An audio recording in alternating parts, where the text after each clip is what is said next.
a matter of pending in the Public Works.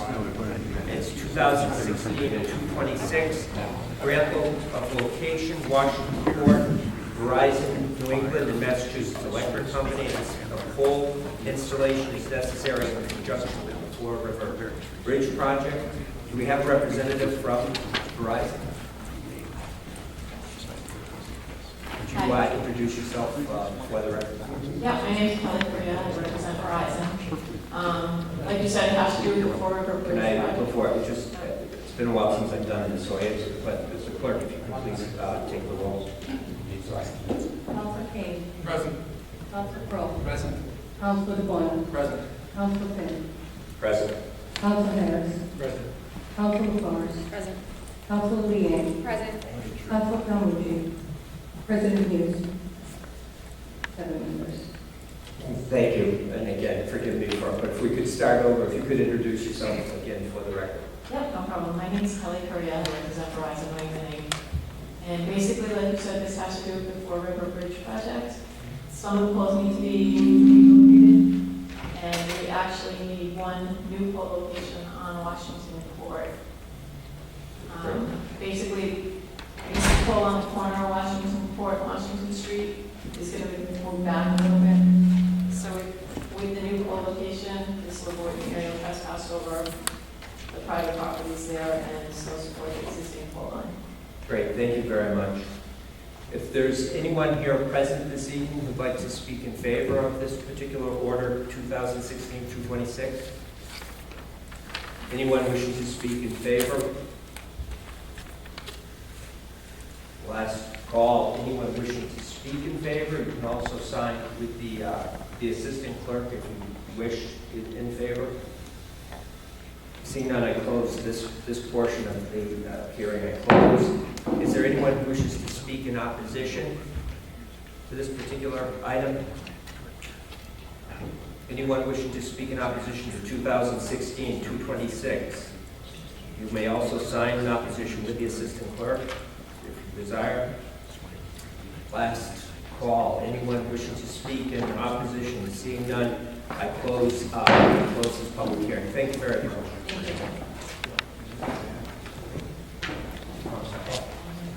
Excuse me, the chair wants to recognize Board of 2 Councilor Cole. Thank you, Mr. Chair. Good evening. I'm actually the city council that represents the district where this item is taking place.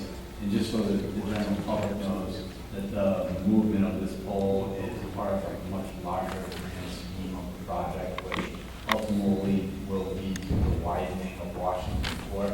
And as I understand it, as part of the the Fall River Bridge project, will actually see a set of lights located on the Washington Street side of Washington Court. So, although it seems like such a routine request, and we're just moving a pole, this is part of a much larger project. So, I appreciate you taking the journey out here this evening. And with that, Mr. Chairman, I appreciate you letting me speak. Thank you, and we do intend to bring it out for passage later this evening. Thank you. Thank you.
a city council meeting here in the Great Hall, Monday, October 3rd. And we will start right now. Madam Clerk, if you would call the roll. Councilor King. Present. Councilor Crowe. Councilor Vaughn. Present.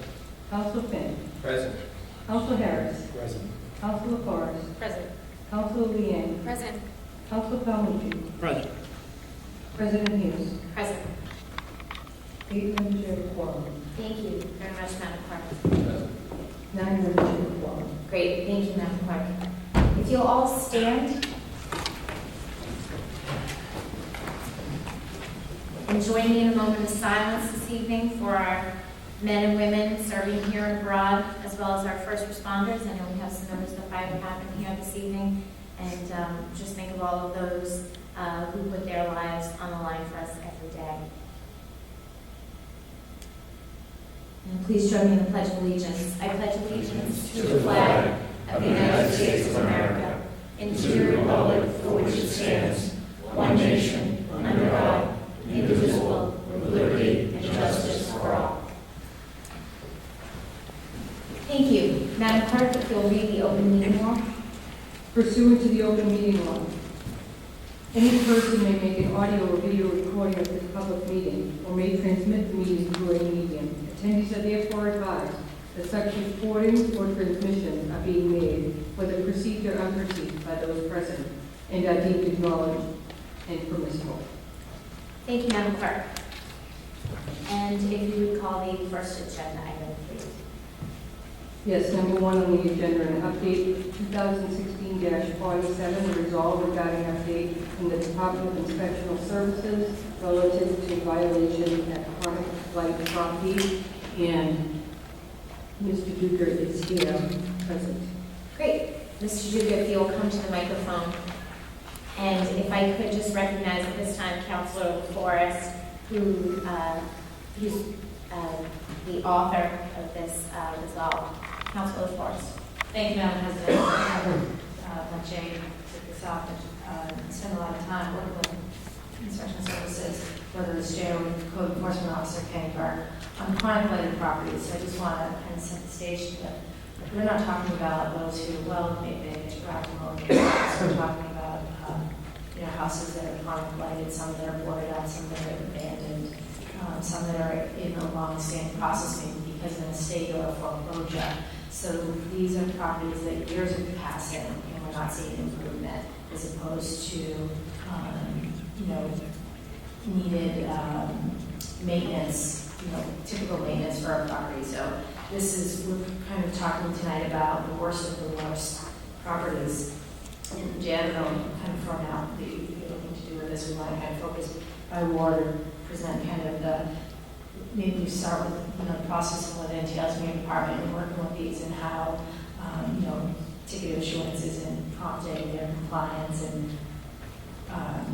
frequent conversations with the counselor and the inspection services on propagating compliance and having the Attorney General's office come in and kind of procedurally look at receivership and we're still not getting compliance. So maybe you want to kind of the processes to where we're at and some of the worst of the worst.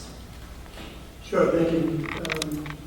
Before you, I summarized a list of the blighted properties that we have in the city. We have a total of 42 that we're dealing with as we speak.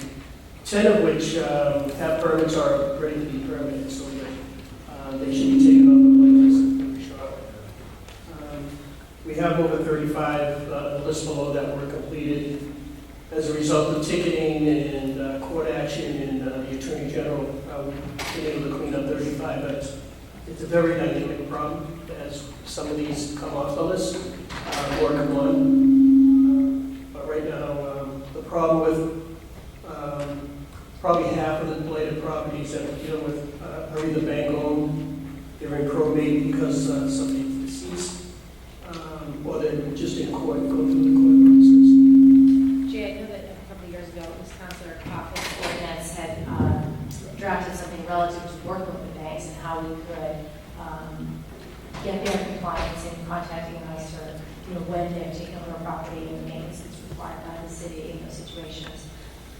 I don't know if we can put this list online. I definitely have someone that I'm offhand seeing that I know or blighted properties that are on this list. So I just appreciate the snapshot, but offhand, Gilson Road, Johnson Ave, it's a permanent project, is probably the scariest house from Route 1. I know another one on Lakeside Ave has been long since vacant. But talk to me, I guess, about what your office is doing to work with these homeowners. Particularly one that's on here, let's just for maybe for an example, 45 to 49 Shannon Street is one that was sold, and we thought, great, the new owner, this is the answer. This is going to bring this property to compliance. They filed for zoning, then they ignored their variance for 2 years. You and I finally connected with them. They refiled for zoning. That was in June. They did as much as they want all summer. Now we keep continuing kicking down the can for zoning appeals. For example, that's something that your office has done outreach to the applicant. I myself have done outreach to the homeowner. The homeowners just, tax bills paid, but not caring for their property. Walk us through, more so for that, I'll be with you, how your office handles those situations. Well, you're right. Sometimes these related properties, the ownership, it doesn't make any sense. The two of the worst properties are in your ward. As you know, we work a lot on Shannon Street and 50 Spring. Yeah, Spring. Spring was recently sold. Somebody bought it, and it just sat there. And, for the life of me, I can't imagine why somebody would buy it and then let it sit. Usually, Waterfront property. waterfront property. Usually somebody will buy a property and then, it's good news because immediately, a loan's taken out and they do the renovations and sometimes they just completely renovate it. Shannon Street is another example. Somebody bought the property, it sat there for 2 years. We've reached out to the owner. The permit that they got through the ZBA lapsed, which is incredible because they had a permit to build 2 houses. We giving them that variance, give them an opportunity to take the worst house in the block, make it 2 best houses in the block, and profit. The real estate market is hot in that area right now, and you have brand new housing. I think what's frustrating for me is when you're one of the abutters, and these properties are a complete detriment to an entire neighborhood, right? So for example, on Spring Street, well, not direct waterfront, but one house, the other side of the street, water, Bayview on one side, Marshview on the other. So you have a property that would be a desirable home had it been finished.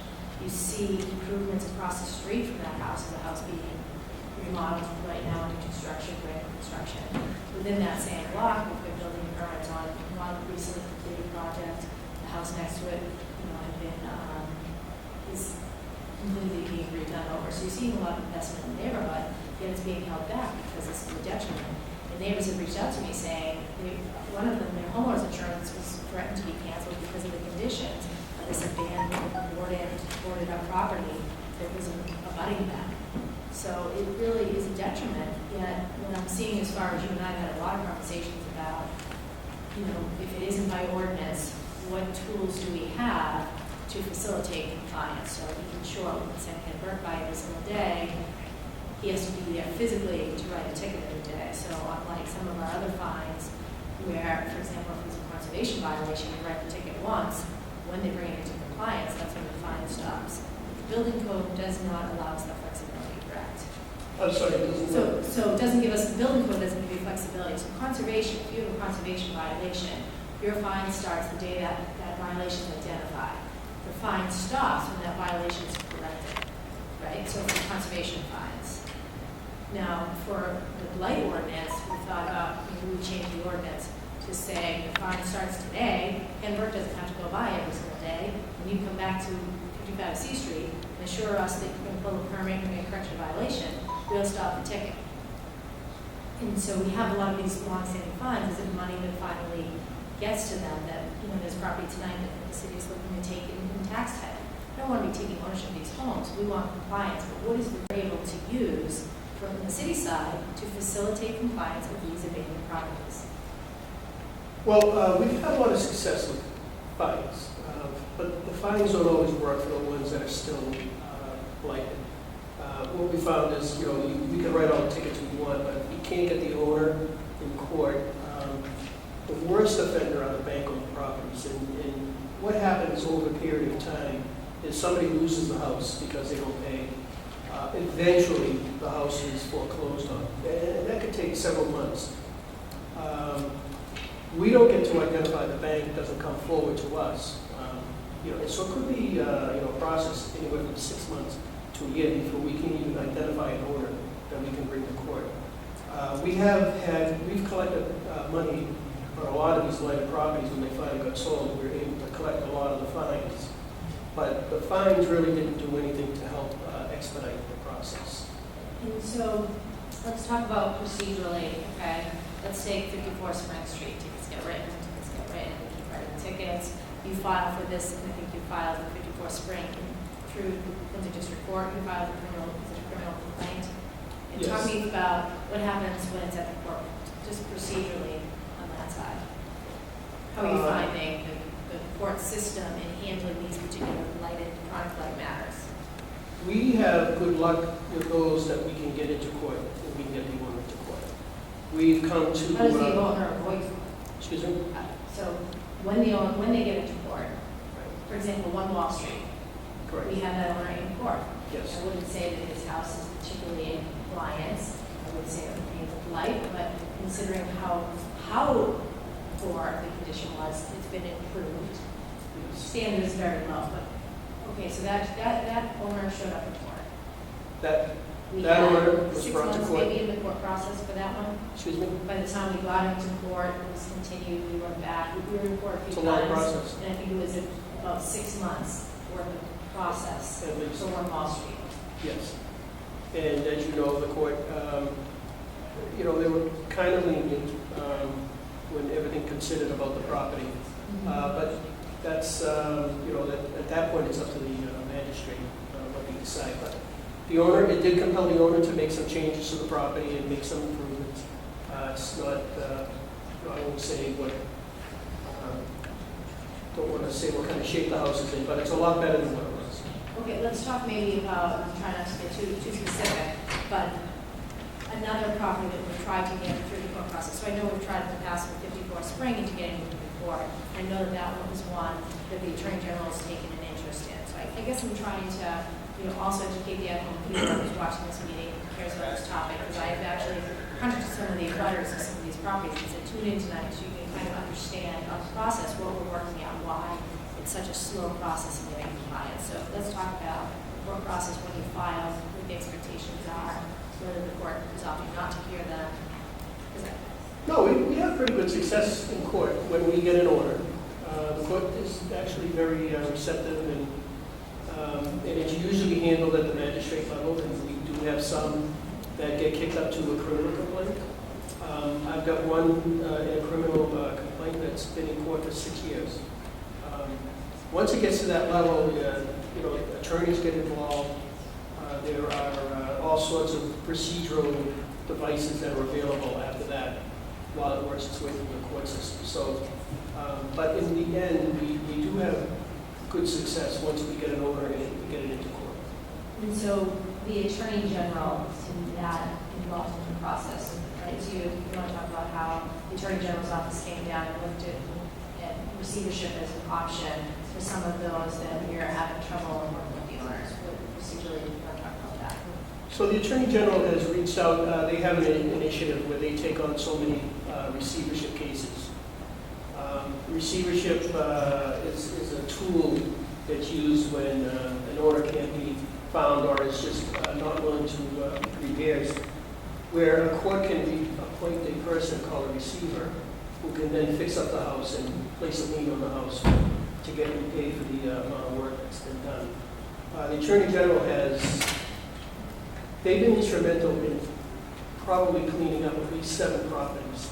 Just the fact that they wrote a letter to the owner and that kind of response. They were helpful with Shannon Street. They were helpful with Shannon Street, yes. Just the fact that they wrote a letter. We've got one house that's actually going into receivership in the city.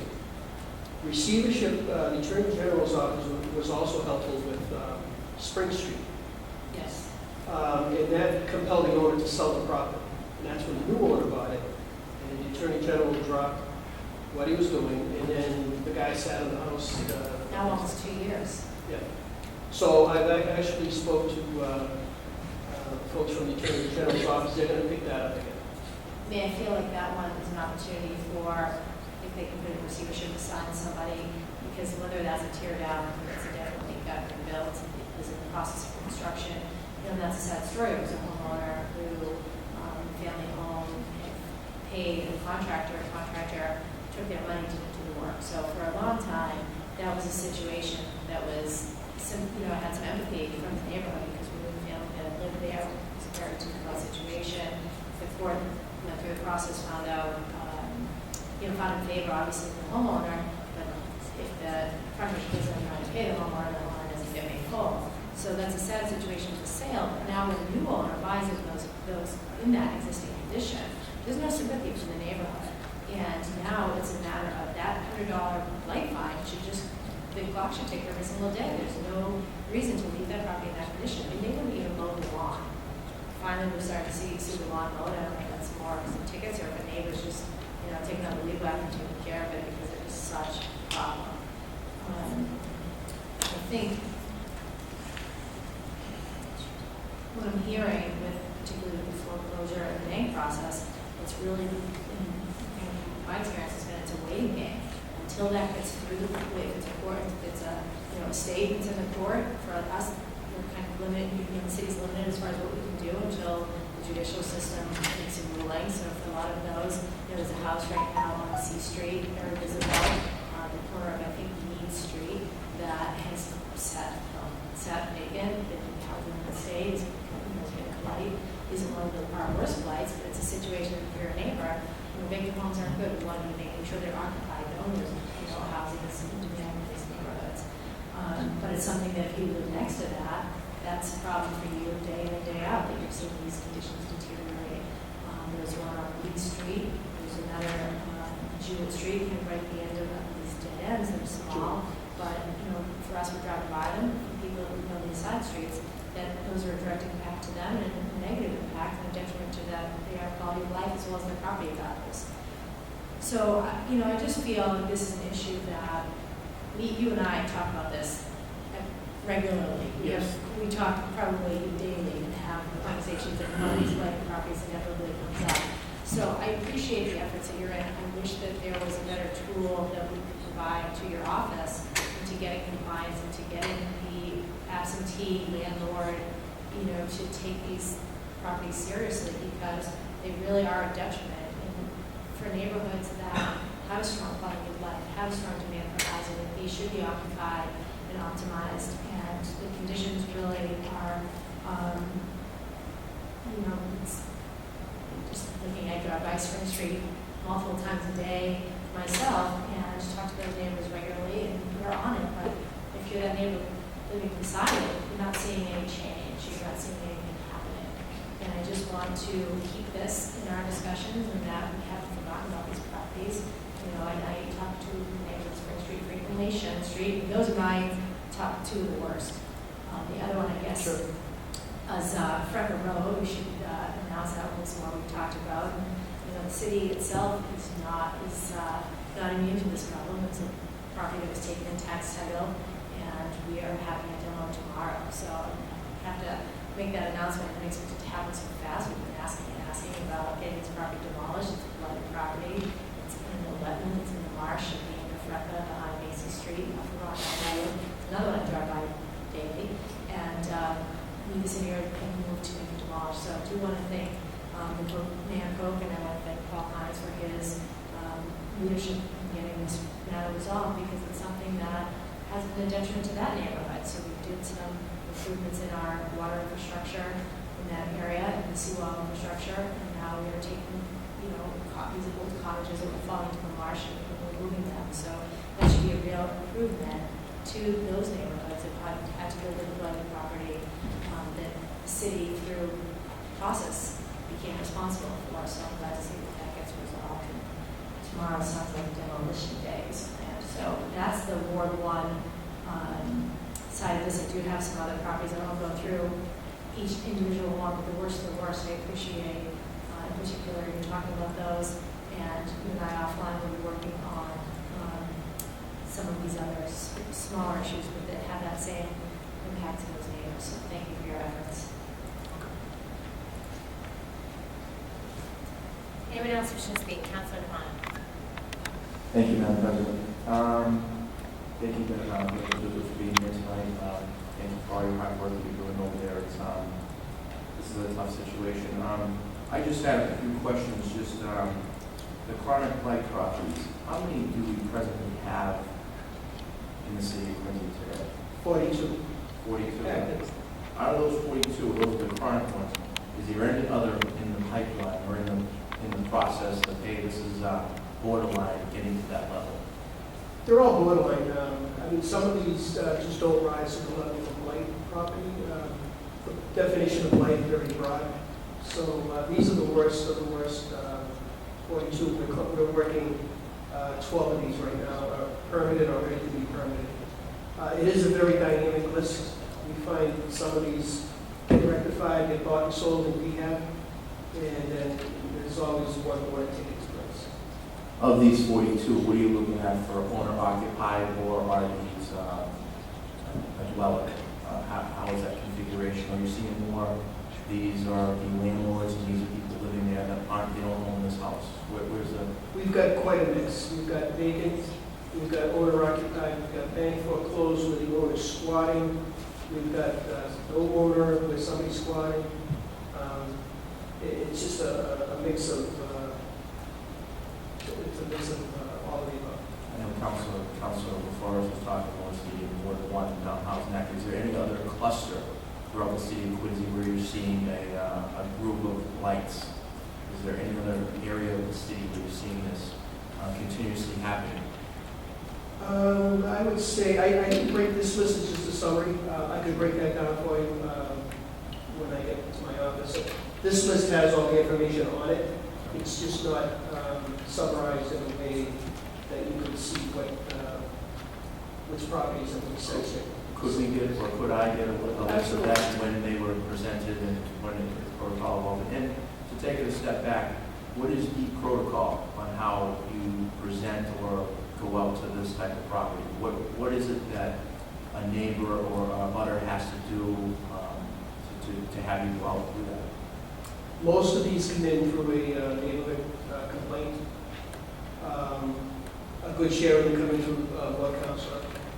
Some will reach out to the ward counselor, and that's how it first becomes on our radar screen. Kenny may also identify a property, but by and large, these are complaints that are large, like neighbors. So it's mostly coming from a ward counselor. Can it come from a butter, a neighbor? Is it anonymous, or do they have to state who they are if they want? It could come through any means. It could be anonymous. It doesn't matter. When we get a complaint, we'll go out and investigate. So is it in any form of complaint? It could be email, phone call, letter? Yes, Okay. we get letters. So you get letters more formally? It just seems like this is an issue that I've been hearing about for quite a while, and not just on the level of living around it, and it's just like to see, as well as the safety and the hazard of it just being there. Just to get a little bit more outlay, is because, let's just say a tree is overlaying into another person's property. Can that be, and it's just overly grown and you have different animals coming in and out, is that an issue that you're seeing in that department? Like? Yeah, we get calls for animals. That kind of. But what constitutes you polishing up on this is a blight property? What is the measuring stick to this is blight and this is not blight? How do you measure that? Good question. So what we do is we like that if we have 3 or more of the broad terms of what constitutes blight, then we, that goes over the threshold and we call it a blight and it'll go on our blight list. But if you have one problem like vehicles, or if it's just a problem with animals, that will blight list. Okay, and is any of these, of your 42 that you have, is the approximation, just give me a rough estimate that you can think of, is this this has been on here for a blight situation for now a year, or has this been on for 5 years? Is anybody hitting the 5-year mark and still going? I believe there's at least 2 on the list that have been on for 5 years. We've had them in court on several different occasions and ultimately got dismissed. The other problem with this list is some of these are just chronic blight, where we'll get a call and the property will get cleaned up. One example is a property on Circuit Road off of Quincy Ave. We've written $2,000 in tickets. They pay the tickets, they clean the property. Several months later, the property's back to a blight condition. They pay the tickets, they clean the property. So we've got several properties where it's just a chronic situation. Thank you for all your answers, and thank you, Madam President. Thank you, Councilor Devon. Councilor Crowe. Thank you, Madam President. Good evening, Jay. We communicate a lot every week, and I appreciate your follow-up and follow-through, and more often than not, you produce a result in the neighborhood, and I appreciate that. I know we have a very challenging job managing all areas, not just the blight issue, but we're not terminally unique in Ward 2. We have our own frequent flyers when it comes to this particular issue. And I can count the same 5 or 6 every year once the weeds in the lawn start growing. We're going to have the same continuous dialogue over and over and over again. And I feel like sometimes it's almost a merry-go-round. You do everything you can to bring it to a point of making a decision whether or not that link is asked to appear in court, or even more so, you're referred out to the Attorney General. We have that in Ward 2, some success dealing with you as well as the Attorney General, in particular 2 properties on Washington Street. I was down there the other day and chatting with Council of Forest and mentioned those 2 across in South Cove. Those were really, really bad. And whatever the process that they went through, developer came in, purchased them, moved them over, and now they're an actual asset to the neighborhood. So I do know that there is a light at the end of the tunnel. But as I get back to this idea of constantly revisiting the same scenario over and over and over again, right? It's like doing the same thing over and over, expecting different results. Is there something that we can do as a city council to toughen the language that would ultimately grab people's attention a little sooner than later? Or is it just we have a pretty good process in place and this is how it facilitates, and if it gets really bad, then we'll engage the Attorney General? I don't know. Can you tell me? The answer just may lie in the process of what we're doing now. I don't know that it could be any better. We work it every day, all these, we're working all these properties and all the other complaints we get. I've found that the fines, a lot of times, when it gets to 42 properties, it's not the fines that really make a difference. It's just getting these owners in court and getting the court to agree with us that the owners should do something. So there's nothing necessarily that we can do in terms of putting more tools in your toolbox to help make your job easier. I'll be happy to think about that. I don't know of any. Sure. I mean, I know that your reach is broad. It's a really big city, and like you said, you deal with a ton of issues. But every time I have an opportunity to engage with you at the podium, I mean when I say you're a quality guy to interact with, and your department's the same. And we appreciate all the work that you do on behalf of the board too. So thank you. Anyone else wishing to speak? Anyone? Yes, Councilor Hamilton. Thank you. Jay, I'll reiterate what my colleague said. Thank you for the job you do. I think you have one of the more thankless jobs in the city, overworked, even though you don't think you are. I think you are. But, as I look at the list, I know there's about 30% of these properties are in Ward 4. This isn't the first time we've talked about it with the council. We've talked about it plenty of times offline, some of these properties. I just had 2 questions about specifics and then a couple of generalities. The number 3 on your list, 347 Center Street. Yes. That's the one where the stone wall was falling into the sidewalk. Kids walking to school, having to walk into the street. That's, I think, when we first started getting, I started getting calls about it, and you got my calls about it.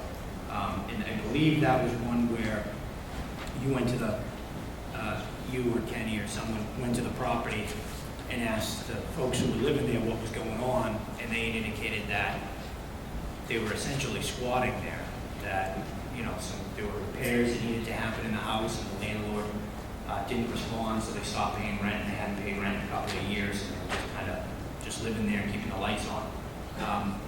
So on your comment section, it says stalled construction, and I'm not aware of any construction. I'm just wondering what that is. That wasn't my recollection as to what was going on with that particular property. I believe this might be the property, it's actually might be on the side street at the corner of Liberty. Are we talking about the same property? Right. I don't know that it's on Liberty, but it's right. It's on the corner there at the intersection. Yeah. We've had that order in court 2 times. He, at one point, went to the ZBA and got permission to build a garage. I recall that. A lot of problems, construction stalled, he's elderly, and I think there could be some issues. We've had him in court 2 times. We've filed another court complaint for that reason. The property's just, things are piling up on the property, storage of all kinds of goods and whatever. So when that comes an issue, we file in court. What are we seeking through the court action? That they clean it up? To clean it. I mean, as you know, some of these people don't have the wherewithal to clean it up. You know, they won't show up at court. Court order is so. Then what's the next step? If we get favorable judgment in court and they still don't do anything, what's the next step that the city can take? Well, the next step would be to have the court fine them on a regular basis and collect the fines. So essentially, just do what you're doing, but have the court do it. You know, at a higher level, essentially. You're at the will of the court. Once the court makes a decision, if you don't comply with the court order, the court has the ability to impose fines and do a lot more than I can in my own. Sure, right, without a doubt. But we've talked in the past, and not necessarily as it relates to your department, but as it relates to something with the police department. And we added an additional, since I've been on the council, we had added an additional tool in their toolbox, which was to allow them for, I forget what we termed it, but like delinquent properties. So these absentee landlords who let these folks run wild in the property. We had properties down, a particular property down in Bruce Corner, the police were called over and over again for very serious illegal activity, not, just very serious stuff. And the landlord just kept renting out to the same folks, or wasn't kicking out the people who were committing the crimes in his property or from his property. And we worked with the police department. This council worked with the police department and some folks there, and we then strengthened what was already in the books, which would allow police, through a process, to put a police car with a paid detail in front of that house to keep the peace.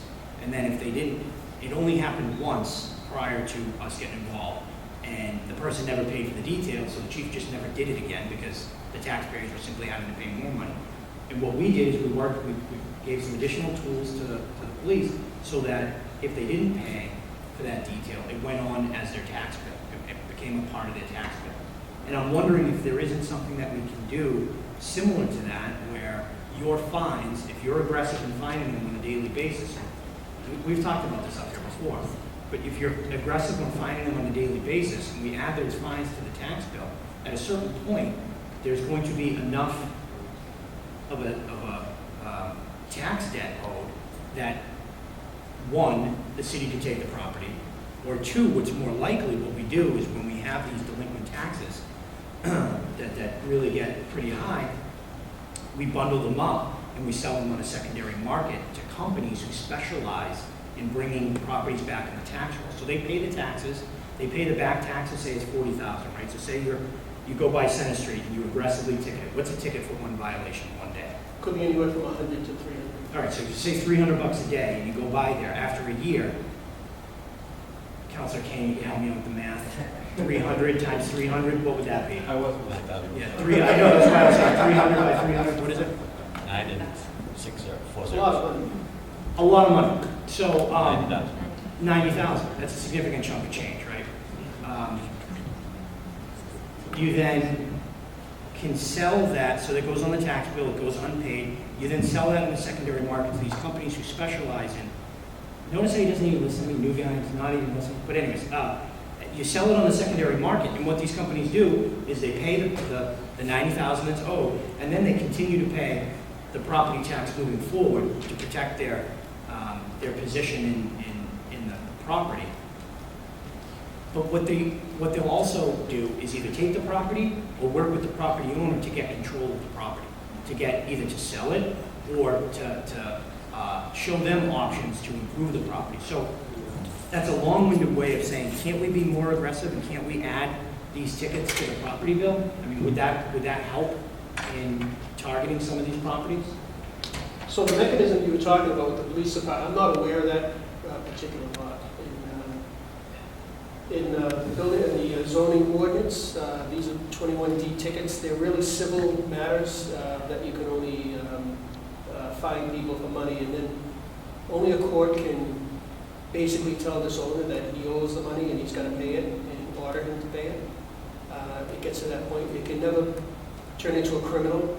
No, it has nothing to do with, that was only the trigger, is a certain number of crimes were committed at a property that would trigger it, but it was a civil, it was you just got a bill from the city, just as you would, I guess, with a ticket. You got a bill from the city, and if you didn't pay it, it goes on your tax bill. We did that by ordinance. I think the problem you'd have is it would be up to a court to order all this. And I think it would be... But we wouldn't if we do it by ordinance. If we say if you don't pay a ticket from inspection services under the title that you just referenced, that becomes an attachment on your property taxes. We add that to your tax bill at the end of the quarter. So I don't know if there's any legislation that enables the city of town to place a lien on a property because of a civil infraction. There's no mechanism that we can adopt that would place a lien on the property. So the next... Right, that's why we bootstrap with the tax lien. But I don't think you can do that without state legislation. We've been doing it with the police department. But that might be on the criminal side, and I'm not familiar with that. It's not, it has nothing to do with the criminal, but it's something we should look into. It's something you should look into. My But I don't think that's available to the tickets that I read. And as it is right now, if we impose fines on people, we would actually have to go to court in a small claims per se to collect that money if they don't pay. That's our only available option. And What about 40T, the state law, 40T, 40U? 40U? That enables cities and towns to place a lien on the property for snow. For snow removal. It's very limited in scope, yes. And do we use that? I It's mean, also, if these guys have blighted properties, they're not, they have holes in their roof. They're not repairing the roof, the stone walls. I can't imagine, they're shoveling if they have some obligation to do so. we could look into in which way you want to go. It's still a process, still a mechanism, and we could certainly look at that. I think we should look at anything that's more aggressive to target these. The other specific question I wanted to ask you about was on Unity Street. Now, this is a different situation. This is where the property's been bank-owned for a number of years. What address is this? Unity Street, Oh, yeah. 48 Unity Street, 31 in your list here. And this was, they had a tarp that they had just nailed or stapled to the roof because there was a hole in the roof. And what grabbed the neighbor's attention is when it came undone, it was flapping in the breeze, creating quite a racket. So it's been bank-owned for quite some time. It's actually been owned by multiple banks. It's passed from bank to bank to bank. Yes. And we do have an ordinance on the books that requires any bank-owned property for the bank to register with your department, correct? Correct. And what's the penalty if they do not? It's $100. And have we fined any banks $100 for doing that? Or not doing that? Well, again, the problem is number one, we don't know it's foreclosed. Most of we get 2 to 3 registrations a week. We do about 100 per year. Who the bank is once they come forward. We do our title searches on a lot of these properties, but the banks do change from time to time. When they change, I don't know who the new bank is. All we'll find out is, we'll call the toll-free number and find out that they don't own the property. And we'll try to do a title search and see if we can follow the link, but it's, Unity Street has been a real, very invasive to try to nail down the bank. And the thing that really, ticks me off about that property is there was a neighbor who had done some flipping, buying dilapidated buildings, fixing them up, or homes, fixing them up, selling them. And they lived across the street. And they made multiple offers to the bank, reasonable offers to the bank, face value of what the property was to the bank, and the bank refused to even negotiate with them. Here's a neighbor who was willing to put down their own money, their effort into refurbishing it, and then putting it back on the market and moving a family in, obviously to their financial benefit, but be happy if they did that. And the bank wouldn't even work with them. So clearly, there's no incentive for the bank to get these things off their books in the city of Quincy. I mean, I don't know if it's different elsewhere, but they'd rather sit on a property, let it just cave in on itself, than even have someone make them an offer, pay some valuable consideration for it and put them back on the books. That's very frustrating, and that was the case in Unity Street. How many of these properties do you think, I know Councilor DeWan had asked you, how many of these properties do you think are absentee landlords? I mean, just ballpark. Just looking at the list, I don't have it summarized in a way that I can, but I'd say there's probably about 10. All right. And then just lastly, I think that, this doesn't just affect residential neighborhoods, but also affects, businesses and the growth of the commercial sector in the city. I know this, I run a small business in the city, and I'm next to a property that I would look out my window. I looked out my window once, and I literally saw a cat dragging a dead bird into the hole in the roof of the property. And I could only imagine what scene from Wild Kingdom was going on inside that building. And I think I called you about it. I forget, it was Council Hughes' ward, I think, and I said, I'm going to make some calls about your property in your ward because it's driving me nuts. I got to look at it every day. And that property's been like that for, I think you know what I'm talking about, on Hancock Street. That's been there. That's been like that for a while. There's another situation where I know folks have made offers to try and purchase it, to try and make use of it. So I just think it's important that we keep in mind that one of our goals here is to create economic growth in the downtown and in our business community to help offset the residential tax rate. And these issues affect commercial properties just as much as they affect residential properties in terms of our need to be aggressive towards them. So, keep up the good work. Hopefully we can double down our efforts here. And I'd love to see, every time we discuss this, I always say I'd love to see us be more aggressive. Really hammer these guys who are responsible for these properties, because the folks who have to live next door to them, there's not a lot we can say when they call us as ward counselors, other than send somebody out. Nothing changes. It's frustrating for the neighbors who live next door to it. It's something that all the ward counselors who have these in their wards, which is everyone, can appreciate. When we get those calls, we feel very powerless in being able to affect change, because there isn't any amount of effort that we can put in that would cause a change. So I think that's why Councilor Kroll, Councilor Forrest, we've all asked multiple times, what more can we do? Because clearly this problem persists. It's something that we want to tackle, and we're left feeling powerless because there really isn't much that we can do, much of anything that we can do to address it. So keep up the good work. Thank you. We'll keep doing everything we can. Thanks. Anyone else wishing to speak?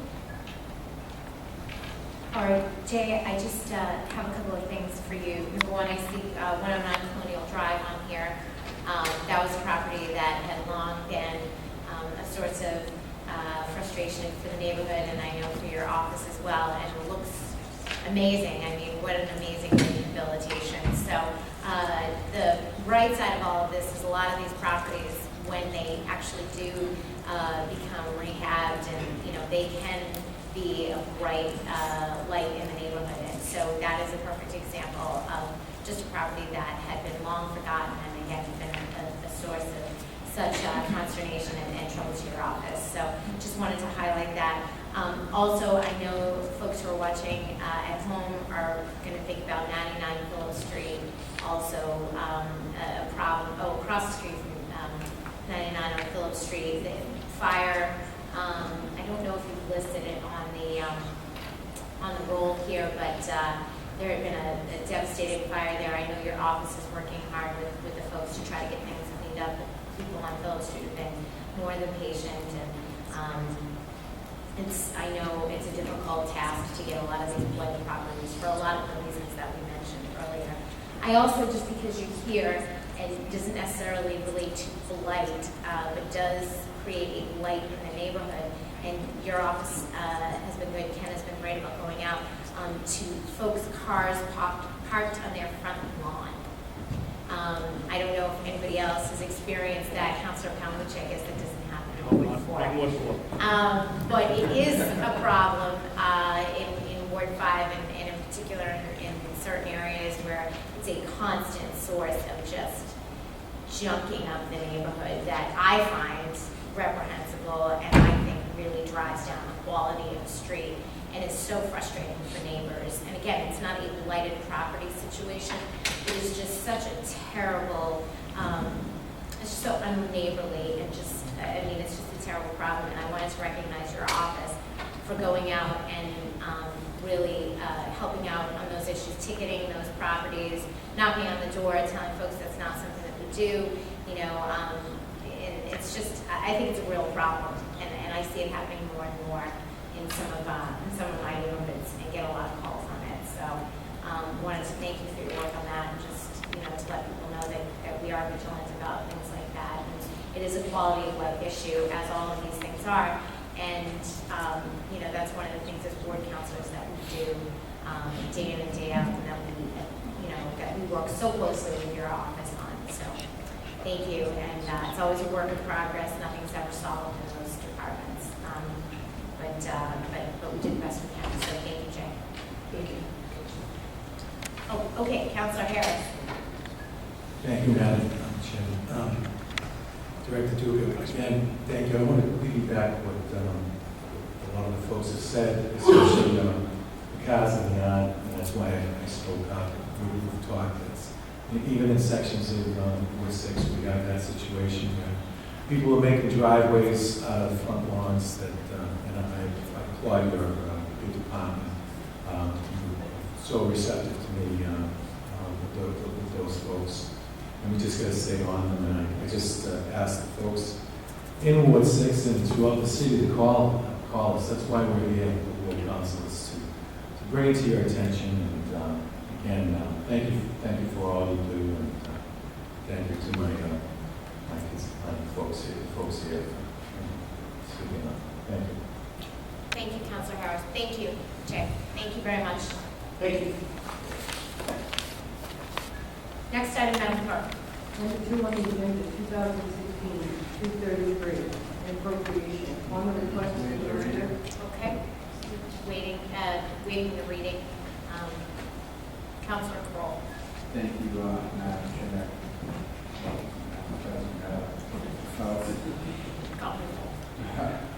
We have before us an appropriation with respect, or as the end result of the fire department's negotiation. I know that you see on my right here that the auditor is out of town. However, I did speak with her before she had left.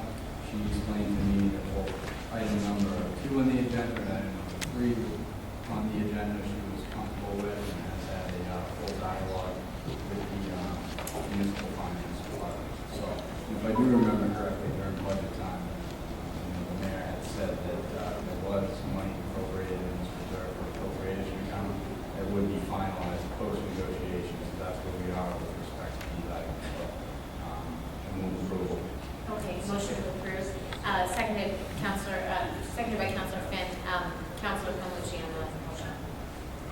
Thank you. I just wanted to just take an opportunity to thank the Quincy firefighters for working with the city to come up with, a long-term contract. I know in any negotiation, there's always some give and take, and it requires the members of that union to give as well as to take. So, like I said, in any negotiation, there's give and take. So I just thank them for their willingness to work with the city to help us head in the right direction. Quincy firefighters are always professional. We know in the way in which they do their job. In this particular situation, working out the union is no different. I mean, working out the union contract is no different. And along those same lines, I don't think we've met since the news came out, but I wanted to just point out how terrific it is that, and how glad I am that Rescue 1 is coming back into service. It's a long time coming. Between the overtime increases that this body's approved, the federal grant that's come down to allow us to staff the positions necessary to keep that up and running.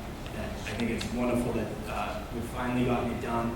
I know that's something that the Quincy firefighters have wanted, and that the union has fought hard to get done. So it's as much a testament to them as it is to anybody else that that's coming back online.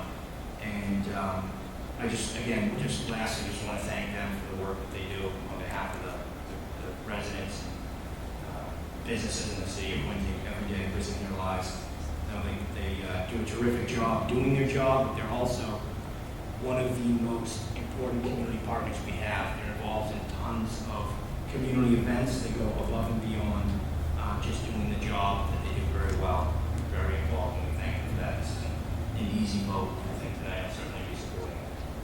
Great. No, I want to recognize the members from the fire department who are here this evening. Thank you guys. You do such great work on behalf of the city. And every time somebody's in need, as I was this week, and called when there was a light on in my stove. Look at the face.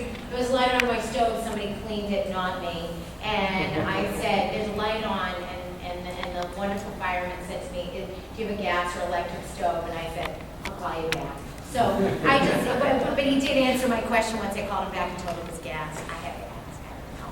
But thank you very much for all the work you do and on behalf of the city. So, Madam Clerk, if you call the roll. Council Green. Yes. Council Crowe. Yes. Council DeBon. Yes. Council Finn. Yes. Council Harris. Yes. Council LaFarge. Yes. Council Leeang. Yes. Council Calmucci. Yes. President Hughes. Yes. 9 members. Passed. Thank you. Next item. Number 3 on the agenda. Wait the reading. Motion with reading. In similar fashion, I think I just kind of laid it out. This was subsequent conversation to reserve for appropriation line items on the FY 17 budget as it pertains to library personnel. So, move approval. Motion approved by Councilor Kroll, seconded by Councilor DeBona on the motion. Anyone wishing to speak? Councilor Calmucci. You say it like that. I just wanted to ask, perhaps through you to the mayor's representative, does this include the Sunday hours? We're fully staffed up on Sunday hours. Great. I know that's been we've talked in the past with the library director during budget season. Sunday hours has always been a negotiated matter. Is this contract cover that? Through you, Madam President, as far as I know, yes, it does. So we can count on Sunday hours to continue? Barring anything unforeseen, yes, sir. I don't like that easily answer. Barring anything unforeseen. Okay, I'll take it. Thank you. Okay, thank you, Councilor Calmucci. Madam Clerk, on the, anyone else wishing to speak? Madam Clerk, call the roll. Council King. Yes. Council Crowe. Yes. Council DeBon. Yes. Council Finn. Yes. Council Harris. Yes. Council LaFarge. Yes. Council Leeang. Yes. Council Calmucci. Yes. President Hughes. Yes. 9 members.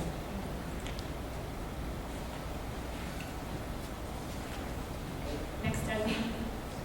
Number 4 on the agenda, 2016-235, appropriation. Okay, motion with reading. Councilor Kroll. Thank you, Madam President. We have with us here this evening Lieutenant Gillens from Lieutenant, if you'd be so kind to come up and share a few words with us. It was great to your backup leading up to the meeting, but just for the folks at home, the audio you, Council. Members of the Council, I'm Bob Gillen, Lieutenant Police Marine, and I'm requesting your careful consideration of transferring $35,000 to match a port security grant that the city acquired this year in the amount of $140,000. If approved, the money will be used to repower our largest police vessel, the Guardian. The Guardian was received from the Coast Guard when it was retired back in '03. We repowered it via a WASI grant back in 2004. The engines used on the Guardian are exceeding their service life. So we applied for a port security grant back in 2016, and we were lucky enough to be one of 3 communities in the entire state of Massachusetts that received the port security grant funding. So I'll be happy to answer any questions on it. I did have a detailed written submission. I think you might have copies of it. Great, thank you very much, Lieutenant Kim. I know Council, of course, wants to speak. Thank you, Council. Is that okay? Yeah. Oh, just go ahead. Okay, go ahead. Thank you, Madam President. Sure. Just very quickly, I just want to make sure, this is a transfer we're talking about. This is I believe it's correct. It's not a request for more money. right. Great, And it's Council. also being to leverage additional federal dollars. Yes, it is. Thanks. Good, Thank you, Council. Madam President. Yes. Councilor Forrest. Obviously, this is a matter I want to support the fleet, the police marine fleet is kind of like a work summer community policing. There's so much of our coastline under the water, so much of our activity. I think we've been the beneficiary of a vessel that recently gave 300 boat rides at the Charles Bank Charter Festival. Not only is it serving for as a public safety platform, it is also a community support. We have Boy Scouts over the weekend, over Geordie's Island for the day. So, I really think it's important to recognize what we're doing out in the community. They've really upped the regional competitive operations with their side scanning sonar, not only supporting Quincy, but supporting the Boston Harbor region.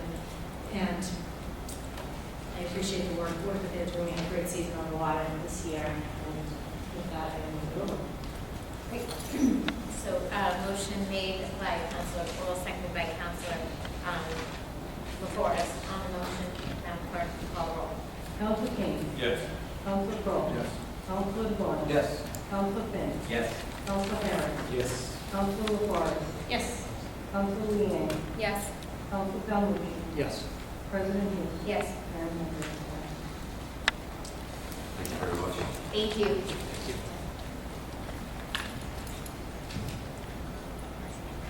Next item, Madam Clerk. Number 5 on the agenda, 2016-236, an appropriation, Mass General Law, Chapter 44, Section 53E&a, setting the limit. Okay, motion to waive the reading. Councilor Kroll. I do see the commissioner in the audience. I don't know if Dan, if you want to come up and give us a little bit of background. I know it's standard procedure. One question I did have about the fire. It's coded as an appropriation. Is that coded as appropriation? I would say. It's setting the limit. Good evening, Commissioner, how are you this evening? Madam President.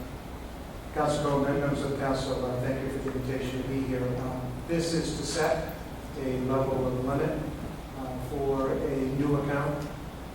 As you know, with the introduction of additional mandates with stormwater management and the limitations on the engineering department, it's critically important that if we need, on some of the larger scope projects within the city that may have significant stormwater activity, and knowing that the Department of Engineering may not be equipped with the type of talent that would be necessary in order to properly manage what is being proposed. So this is similar to what the planning board has, or the zoning board of appeals, peer review. It gives us the ability to seek funds from various developers or owners of property who are seeking permits before the city council. This sets a limit.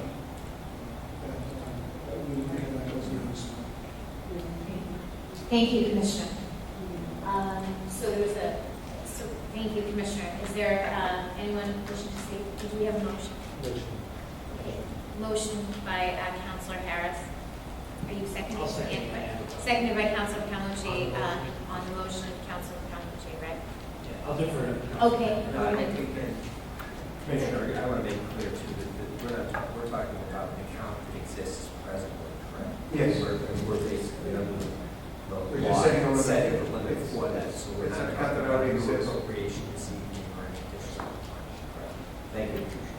Thank you, Council French. Council Calhoun. Thank you. What's the cap now, Commissioner? There is none. This sets it. Okay, so, This sets the cap. and so why is this important to do? I'm sorry? Why is this important to do? Well, I would assume that unless you have a cap, someone would argue we don't have any authority to spend anything. So and there are 2 or 3 projects that we have accepted funds for and are attempting to make payment to folks. So it's important to establish this cap in order to move forward. So more of a legal housekeeping. For the housekeeping, And why 150,000? How'd you come up with that number? it's the first year that we've added this account. I think next year we're going to take a look at what this year had. I wanted to have enough so we wouldn't have to come back. I fully expect this will be significantly reduced next year. Here we are into October and we're nowhere near this amount. But I just wanted to keep the first year open just to see. But obviously we're only going to expend those funds that we get from folks who are applying for development across the city, and knowing that we may need some peer review to accomplish what we need to do. And some of it will be returned back to the developer if there's excess funds that we did not need to use, and others will be spent to hire peer review to assist us in these matters. And so this is just specific to drainage issues? Stormwater drainage. And who's making the determination? You, as to whether or not their peer review is necessary or some outside assistance is necessary? As a practical matter, the compliance manager, Deirdre Hall, will probably make that call in the absence of a city engineer. So I think right now it would be her call to do that. And that's just based on whether or not we have the in-house talent? Whether there's sufficient acreage, size, and what some of the issues are, if they're beyond the scope of what she feels working with Peter Hoyt and others, what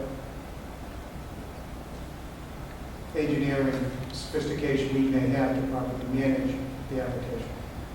And is this doesn't relate in any way to the fact that we currently don't have a city engineer, right? And this, you would have done the same as it's not. And you said there's 2 projects that were... I believe there are 2 or 3 there. 2 or 3 that are in the pipeline. What did we do before this? Did we not use any peer review or outside experts? Right. It's again, the best we could in-house. it's not that it's new, but it's we've become more sophisticated in our acceptance of projects and working with the developer to make sure that that the stormwater management that they have in place works, so that the ratepayers or the taxpayers won't wind up paying for these improvements, repairs, 2, 3, 5, or 10 years down the road. So these are funds that we accept from a developer to make the plan better, to save the ratepayers or the taxpayers, depending on what it may be. And ultimately, these are MS4 questions that clean water is everyone's business, and we need to make sure that we're not further hurting the treasures of our waterways. So I think I saw that on a bumper sticker. Clean water is everyone's business. It may have been your car. Okay, no, and this is just... You follow me around? Yeah, I do. This is in line with what you've been doing for the past couple of years in terms of stormwater and drainage, stormwater management and drainage, and getting us more sophisticated as a city and more responsible. The expenses of projects that are not compliant, if the ratepayer had to accommodate all that activity, that would be a horrific bill to pass along. So I feel it's incumbent, whatever we can do as an engineering department, knowing that we don't have a lot of engineers, and the ones we have are out doing sidewalks or roadways or water main work or sewer work. Chen is in the office at the desk all the time. So it's not something that they can just drop what they're doing to spend a month analyzing a very complex problem. So it's something that we use judiciously. We haven't had any complaints yet, although there's only been a few of them. But it's vitally important work to make sure that projects that are being constructed don't have a negative impact on our MS4 permit or our waterways. Thank you for the explanation, answering the question. I'm happy to support this. Thank you, Madam President. Councilor Forrest. Thank you, Madam President. When I first went to council, I never thought water infrastructure was going to be the subject matter it's been probably the most time on. But what comes to mind with this particular fund, Mr. Commissioner, I'm wondering, might be a good example. Butler's Pond, where it's a development project in Central Middle School, we're working on the infrastructure in the area, and then Harborville development, not only for the site runoff on their, it's now their property. And I thought, is this, for example, something that would be networked with the fund, and is that, I do see Deirdre has been a terrific asset. I'm going to bring up Deirdre Hall, because she's been not only working on that, but also some private matters with that Butler's Pond group. Right, yes. Some of the information may be helpful. So, with that So the old- Madam President. Okay, so this is, the site of the old Central Middle School is now private development. It's a project that directly involves Butler's Pond. It's had a lot of neighborhood advocacy. It has been problematic for its stormwater issues, and something that I appreciate all of your efforts. But I should note it's not only just Ward 1, the other side of it is Ward 5, so it's something City Council needs to share. So thank you. All right, so this particular fee, it came about as a result of the ordinances that we passed in June of 2015. So I think Butler, but if had Butler Pond come before the body prior to that, this would have been caught up in that particular redevelopment. So the review is triggered by any development that disturbs more than an acre, or is part of a common scheme, or is a new subdivision. So if you trigger any of those thresholds, then we need to do an additional review in regards to stormwater treatment. Not as much quantity, we're not looking at flooding, looking at the quality of the runoff from the site. Because we find that the largest polluter or largest source of pollution in stormwater is sediment. So part of this money is used to have engineers oversee the implementation of stormwater BMPs into the site to ensure that they're put in properly, and that we're making sure that new developers are contributing their fair share to make sure that we're cleaning up our bays. And it is also used for during construction. So it's actually during the construction where we have the greatest risk of stormwater pollution. So we can send people out to do inspections as well with these fees to make sure that all their erosion and perimeter controls are set up properly. And then there's also kind of clawback language, right? So once you've implemented, we then have the opportunity to come back on your site. Yes. That was a missing ingredient. Yes. So just because your yes. permit says, here's the stormwater infrastructure you're installing, Yes. we're taking your word for it. Now we're inspecting it during the process and have opportunity, once the permit's issued and the site's occupied, now this facilitates your coming back in. If we're seeing come down the line, put it back to that development. Yeah, it's great. This becomes a covenant on the parcel into perpetuity, and then the developer is required every year to come and certify to us with a PE stamp that their BMPs are working as intended. And if they don't, as part of the legislation that you guys passed, there's a municipal lien charge where the city can go out, hire an inspector to go in and do it, and then we can lien that property owner for the cost of all the inspections. Because I think what we're finding is, what's the watershed area that's being impacted? We've done a lot, particularly behind Quincy High School, 40 tons of sediment were removed from our catch basins. So that's something we really had backlog, taken an area that's had problematic flooding, made some improvements, and have seen a lot of improvement. That a lot of these rain events in particular that would have impacted that area are now being handled by the capacity because they've been cleaned out. So it's really been great efforts. I know not too many people are as excited about stormwater infrastructure as you and I, but I do really, you're terrific to work with, and appreciate this as one of your duties in your new position. Great. Thank you, Madam President. Thank you. Okay, so we had a motion, and it was made and seconded. Any further discussion on the motion? Madam Clerk, will call the roll. Council King. Council Crowe. Yes. Council Barron. Yes. Council Finn. Yes. Council Harris. Yes. Council LaFarge. Yes. Council Leeang. Yes. Council Calhoun. Yes. President Hughes. Yes. Council King. Yes. Unanimous. Thank you, Madam Clerk. Next item, Madam Clerk.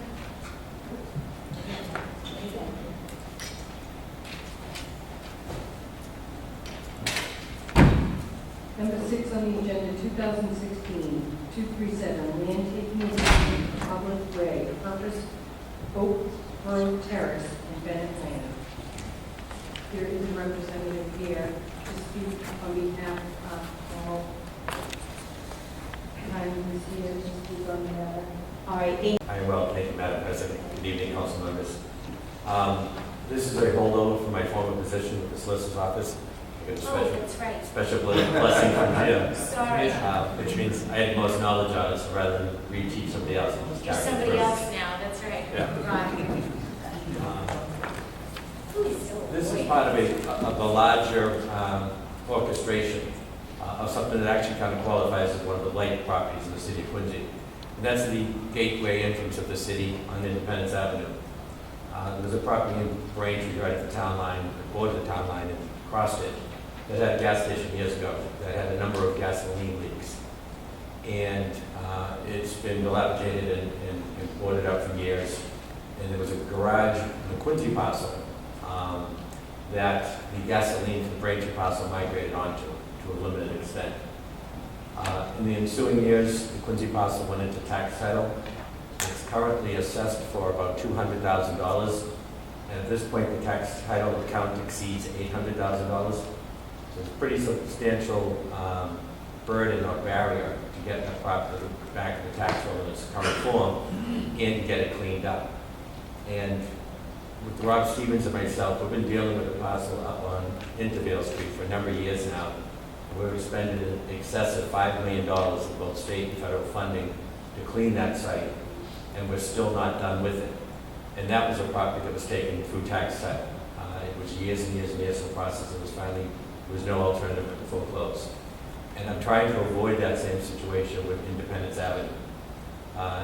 There's no utility to the owner to this property. There's no reason to clean it.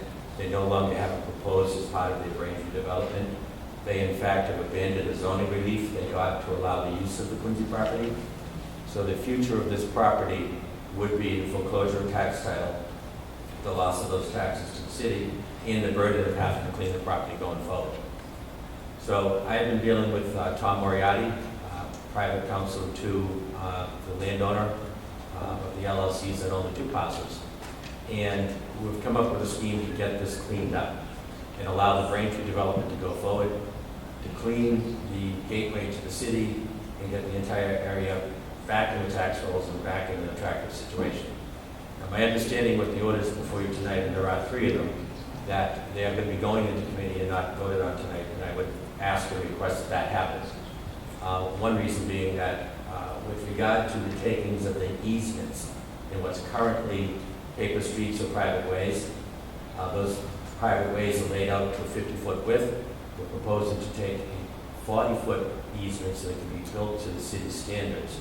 The remaining 10 feet would remain with the abutters to the derelict fee statute. So what this would do, the combination of the takings of the easements and the deed in lieu of foreclosure, the landowner has $50,000 at this point held in escrow to orchestrate the cleaning of the Quincy parcel. That's being held in escrow. If you so choose and you authorize the deed in lieu of foreclosure that you've been asked to do in accordance with Mass General Law, Chapter 60, Section 77C, then that deed would go in escrow as well, until such time as that parcel is cleaned and certified by an LSP that will be engaged by the city. At that time, the deed would be accepted by the city and the ownership of the property would become the city's. So yes, we lose those many years. I think this one tax title first in the 1980s, so it's been that long running. So we will lose those revenues, but we won't take a parcel that's dirty. We'll be able to either develop it for city purposes or housing purposes, or to sell it on the market and recoup some of those taxes and get it back in the tax roll and being productive, in addition to cleaning the area. Now, I do have the 3 orders. One is the authorization to the mayor to accept the deed in lieu of foreclosure. And there is a condition in that the land be abated under Massachusetts and federal law. An order allowing the mayor to accept a deed, a straight-out deed, for a small pie wedge parcel that's actually located in Braintree, but it's part of the squared-off parcel of the majority of the Quincy land. And then the 3rd order is actually the takings of the easements for public way purposes. I do have photographs if you want to distribute them, or I can give them in a package with the other documents later, which would probably be more effective. But it shows the current condition of Oak Grove Terrace and of Bennett Lane, these private ways. And they're rutted and potholed. There's no sidewalks, there's no curbs.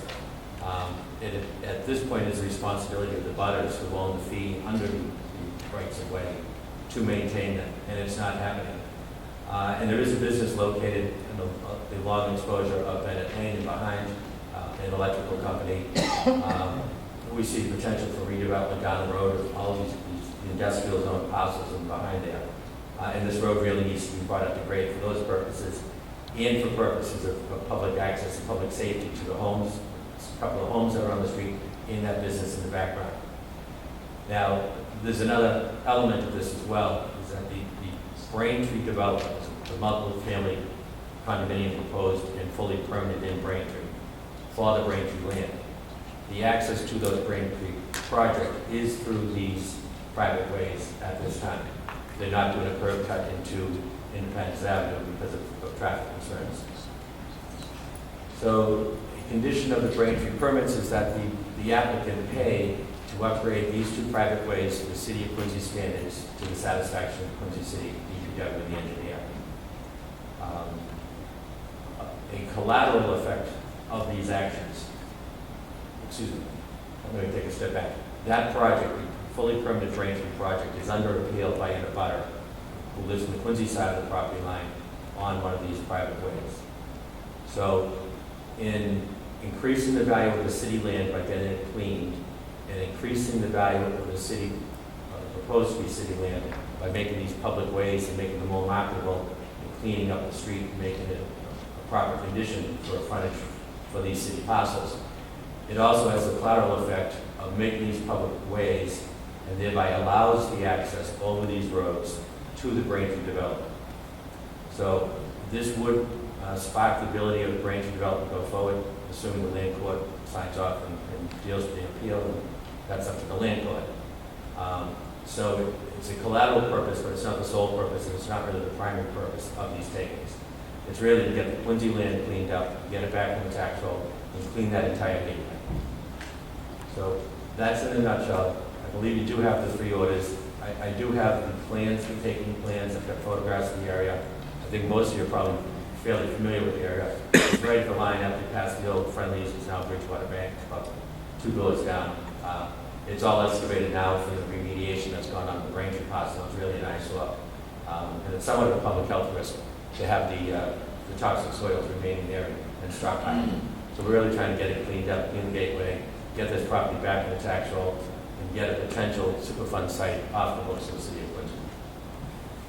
So I thank you for that. If there's any questions, I'd be happy to entertain an hour of the public hearing that you set for the matter. Great. Okay, thank you, Paul. Councilor Calhoun. Just on this matter, I know a motion has been made, but on this matter, I just wanted to, let's just say a couple of quick things.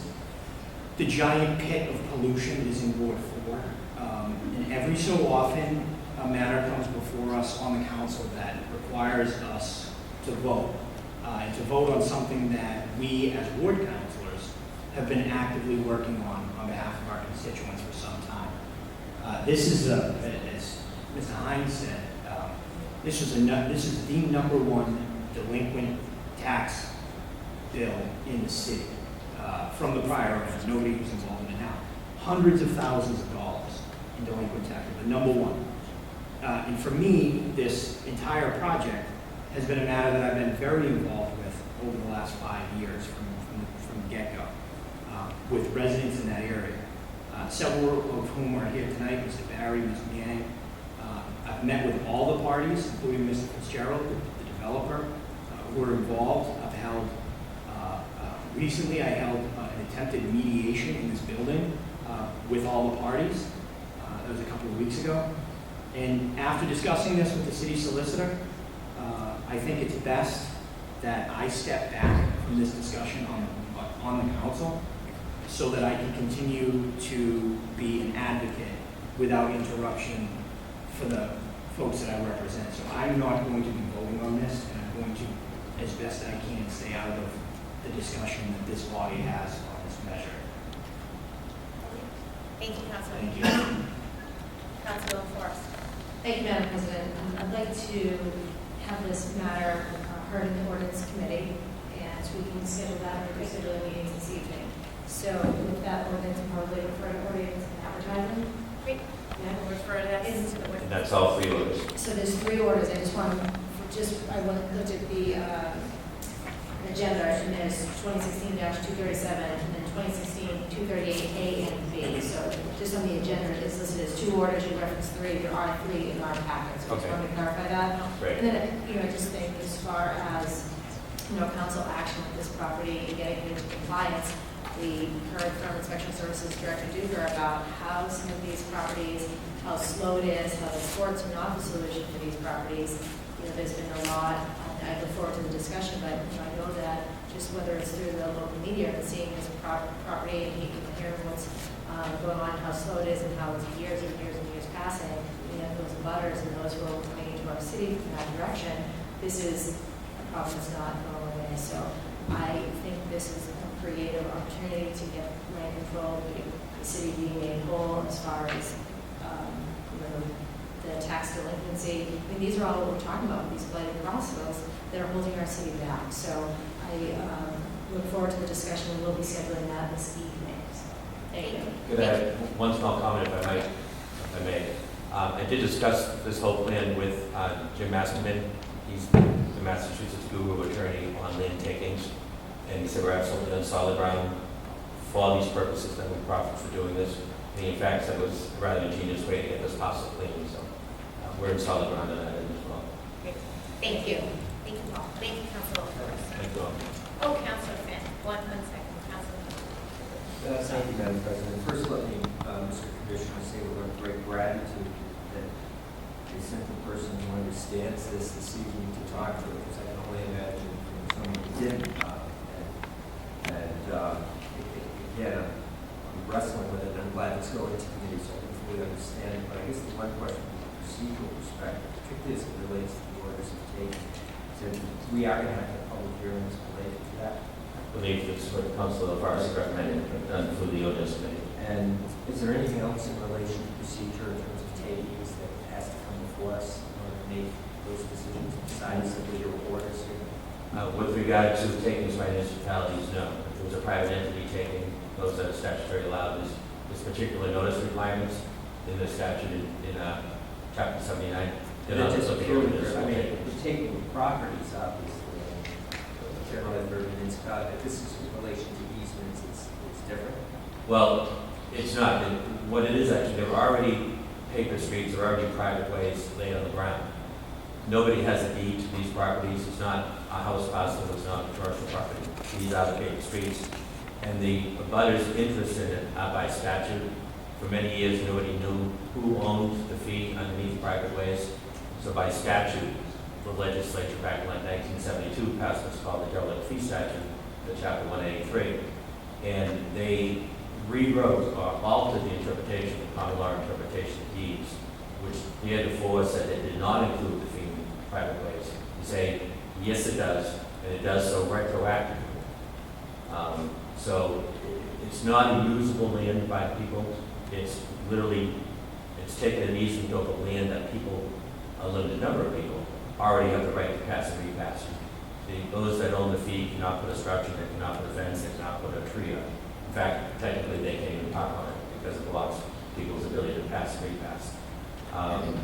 But procedurally, it's done under Chapter 79, just like any other taking of a fee. We're just taking an easement. And I liken this to when the Hancock Street and East Quantum and West Quantum Street intersection was recently rebuilt. The parcel that was owned by Foley's and now has Walgreens on it and the Shell gas station. The city took easements for public way purposes on what had been developable lots and left them the fee under the way because that helped with the floor area ratio going forward with developments down the road. So there is precedent for the city to take an easement for public way purposes. And again, in that case, it was actually over the land parcels as opposed to what we're doing here and being a paper streets or private ways. Thank you, Commissioner. You're welcome. Thank you, Madam President. Thank you all. Thank you, Councilman. Thank you, that to ordinance, referring to ordinance, I think, to be scheduled at the end of this meeting. All right, next up, we have the approval of the September, no, we don't. Next up, we have number 8 on the agenda, 2016-239, a gift via the date of the city of Quincy. Waive the accepting reading, it. move approval. Yeah, it's in the letter. All right, motion to Council Kroll, seconded by Councilor Devon. On the motion, Madam Clerk. Council Kane. Yes. Council Crowe. Yes. Council DeBon. Yes. Council Finn. Yes. Council Harris. Yes. Council LaFarge. Yes. Council Leeang. Yes. Council Calhoun. Present. President Hughes.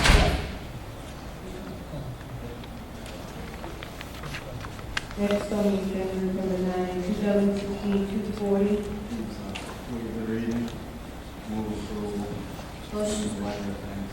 Okay, motion to approve by Councilor Kroll. Please.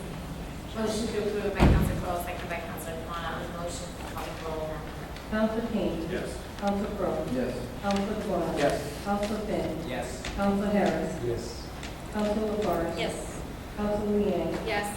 Council Calhoun. Yes. President Hughes. Yes. Madam Mayor. Thank you.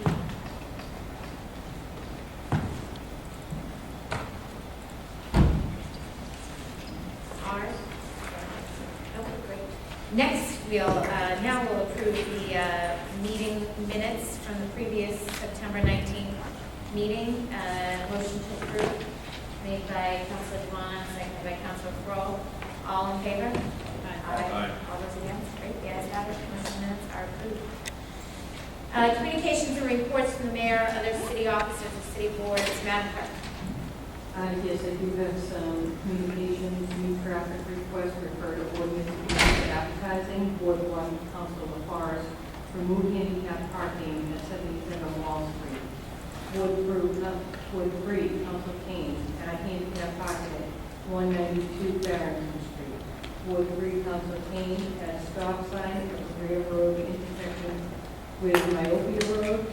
Ward 5, Council Hughes, add handicap parking to 62 Station Street. Ward 6, Council Harris, add handicap parking to 19 Arnold Street. We will refer these all to ordinance and advertising. Okay, refer to ordinance and advertising. Thank you, Madam Clerk. Any unfinished business from the preceding meeting? All right, seeing none, reports of committees. Councilor Devon. Thank you, Madam President. We had an education committee meeting today, earlier, with a resolution that was introduced by Councilor Kane and co-sponsored by Councilor Kroll on the resolution against lifting the cap on Commonwealth charter schools.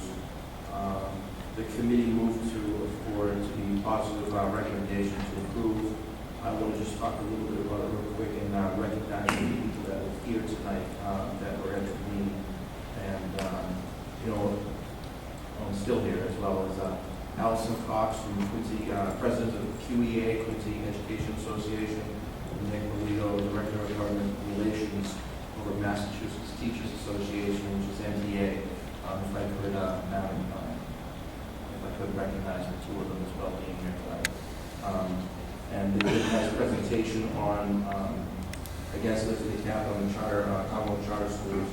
One note here in the resolution that I'd like to point out is the Quincy is raising $382,828 to the Commonwealth charter schools and public district schools across the state are losing more than $480 million this year alone. A loss of funds is undermining the ability of districts to provide all students with the educational services to which they are entitled. Being a product of the public schools myself here in Quincy, going through Daniel Webster, Point Middle School, Sterling Middle School, and Quincy High School, further my education, and that's Boston as well. That the Quincy public school system here in Quincy, there's no room to lose any type of money, or losing this at a charter school level is, I think, in terms of me saying this is bad. So with this said, I just want to make a motion, if I could, to resolve against lifting the cap on the Commonwealth charter schools. All right, motion by Councilor Vaughn, seconded by Councilor Kane. On the motion? Yeah. Councilor Kane? Thank you. Yeah, I do again want to thank Allison and Nick for coming out tonight from MPA and teachers, respectively. This comes at a very opportune time for us, for the city, as we make important decisions such as we did last week with Sterling Middle School, $59 million that we approved to build a new school. And what we're signifying here, that's a vote of confidence in the educators in our school system here. From the superintendent, Dr. Christopher, on down throughout our high schools, 2 high schools, middle schools, and elementary schools. Like Councilor Bona and my other colleagues, I'm a product of the school system. This is about money. It's also about people. This is about our teachers, our students. It's about supporting our colleagues on the school committee who also made a motion to vote against this ballot initiative. And Nick and Allison made very important points earlier about the fact that there already is strong indication that Quincy Public Schools are where it's at because of the people that are involved. There are a few number of students that are currently attending charter schools outside of the city, and we want to make sure that there are no more students outside of the city that are attending. We lost my train of thought here as I'm going on, but I won't belabor this point anymore. I urge my colleagues here in government to support this resolution put forward by myself and Councilor Kroll, and look forward to working with the educators. Thank you, Councilor Kane. Anyone else wishing to speak? Anyone else? Yes, of course, Councilor Kane. Again, first off, I want to commend Councilor King for bringing this particular resolution forward, and I do believe it's very timely. But I think Mr. Coolio, when he presented earlier this evening, made an important point that I want to stress, that this is not simply an issue about whether one believes in charter schools or is opposed to charter schools, that this is really about a very bad, chaotic choice in terms of lifting a cap that takes away any type of local or municipal control, that kind of just allows them to expand without any regulation over time from locally, but quite honestly does not address the basic fundamental place where charter schools are in Massachusetts right now, where they are oftentimes essentially unfunded mandates, more or less. So I'm going to vote in favor of it. Again, I think that you'll find there are many people who support the concept of charter schools who are opposed specifically to this question. So again, happy to vote with my colleagues. Thank you, Madam President. Thank you, Councilor Kane. Anyone else wishing to speak? All right, I will not be supporting this resolution this evening. Charter schools are public schools. This particular ballot question would specifically raise the cap in inner cities where charters perform the best for students who need them the most. And I support lifting the cap in these communities where they are most needed. Since education dollars follow students and not the school, charters don't drain from public schools. Districts are reimbursed when kids attend charters, and charters, again, are public schools. Raising the cap in inner city areas where children need education and need good education and need another option is an important aspect and an important responsibility that we have as a Commonwealth to the children of the Commonwealth. And so I am very much in favor of lifting the cap, again, in these greatly needed areas where children are literally dying for good education. And so I will not be supporting this resolution. I appreciate the comments of my colleagues, and I appreciate the words that they have spoken here tonight, but I am a passionate supporter of charter schools and in lifting the cap in these, again, underperforming districts where they are greatly needed. So I will be voting against this, but Madam Clerk, if you will call the roll. Thank you. Councilor King. Yes. Councilor Crowe. Yes. Councilor Dubois. Yes. Councilor Finn. Yes. Councilor Harris. Yes. Councilor Forrest. Yes. Councilor Leeang. Yes. President Hughes. No.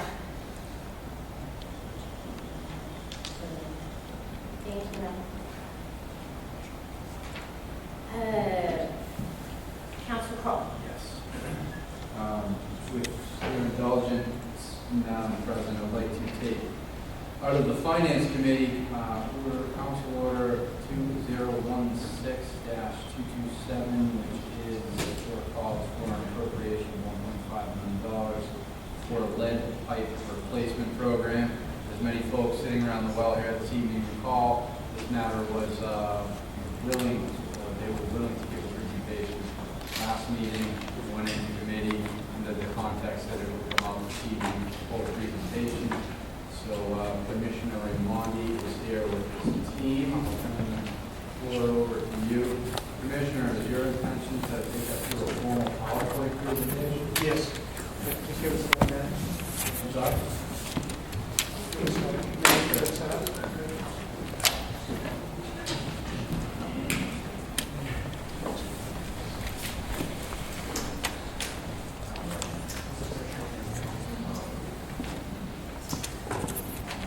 You guys see this?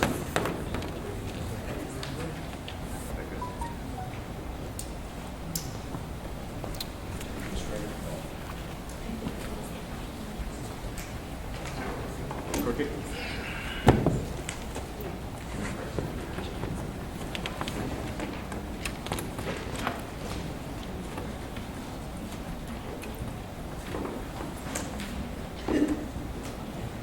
Get it up high.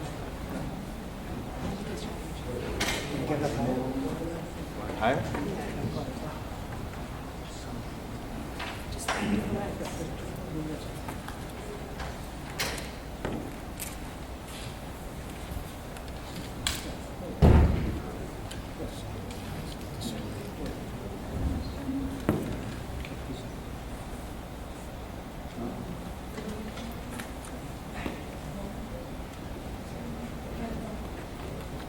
Oh, yes.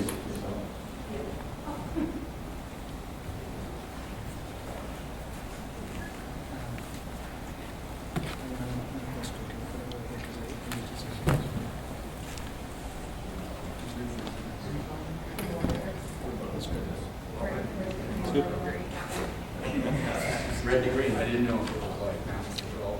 Man, one.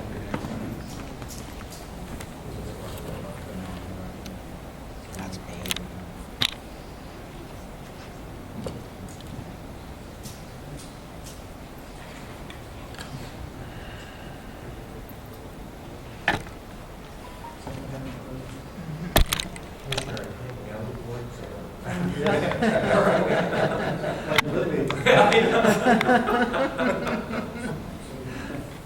Podium is on.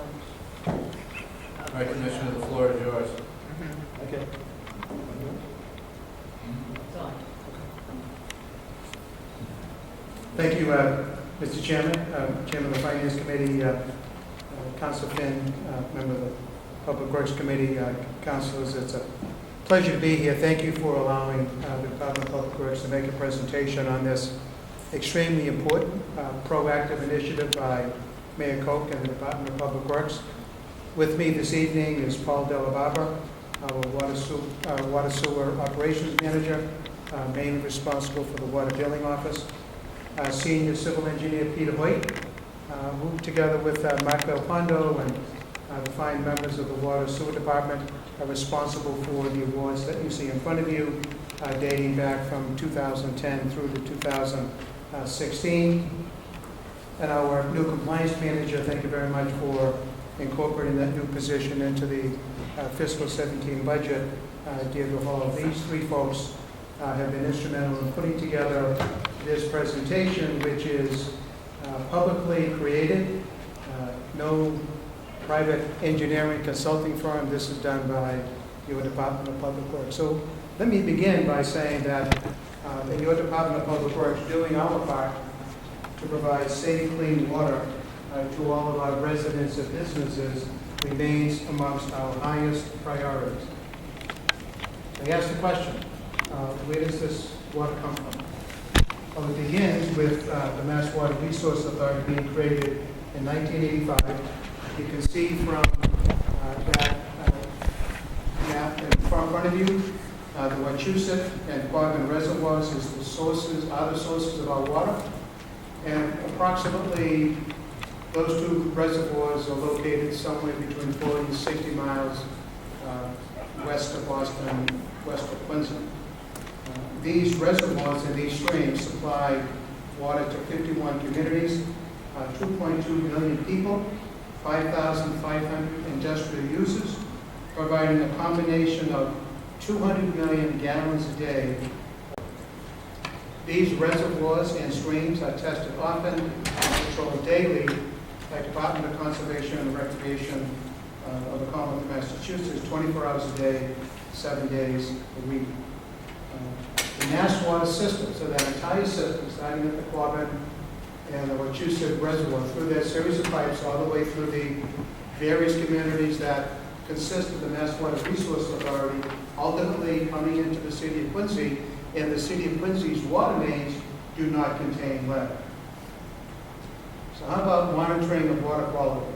Well, Mass Water uses multiple methods to treat our drinking water according to federal and state standards to keep our water free from contaminants and test water at point locations before this drinking water actually reaches taps within the city of Quincy. Now, the department also tests water within our system. The lead and copper rule mandates that we annually test 15 homes within the city and 2 schools. Our results continue to be below the actual level of 15 parts per billion. We also have a weekly test for chlorine residual. We test 22 sites weekly to ensure the proper balance of chlorine in our water. In addition, we test for coliform. Weekly test 22 sites to ensure that the levels of coliform and bacteria do not exceed standards. Part of this program is to proactively identify approximately 141 homes that we believe, the records in the Department of Public Works show, may have a lead service line. So we talked about Mass Water, their distribution lines don't contain lead. City of Quincy's water mains can contain lead. So why are we here? Well, we're here because there are private lead service lines, what we call laterals, that run from the curb stop on the sidewalk to a home. So that pipe that connects home plumbing to the water main on the street is called the service line. And by our ordinance, this service line is owned by the homeowner. So the red line in that picture is a privately owned lateral service line. And this program is designed to bring those 141 locations that we believe are made of lead and ask those homeowners to participate in this program at no cost to them, utilizing a Mass Water no-interest loan of $100 million to eradicate all lead service lines within the city of Quincy. The blue line is the public connection between the main and the curb stop. So that's why we're doing it. And this program is important because of the harmful effects of lead, which everyone is aware of. Exposure can occur through water, paint, dust, soil, air, and food. It affects young children, infants, and fetuses more significantly and more dramatically. But it also has been linked to central and peripheral nervous system damage, learning disabilities, shorter stature, brain impairments, impaired formation and function of blood cells, and premature birth in pregnant women. The Environmental Protection Agency estimates that as much as 10 to 20% of lifetime lead exposure comes from water exposure. So why did homeowners years ago put lead in their home if lead has such a dramatic effect on their home?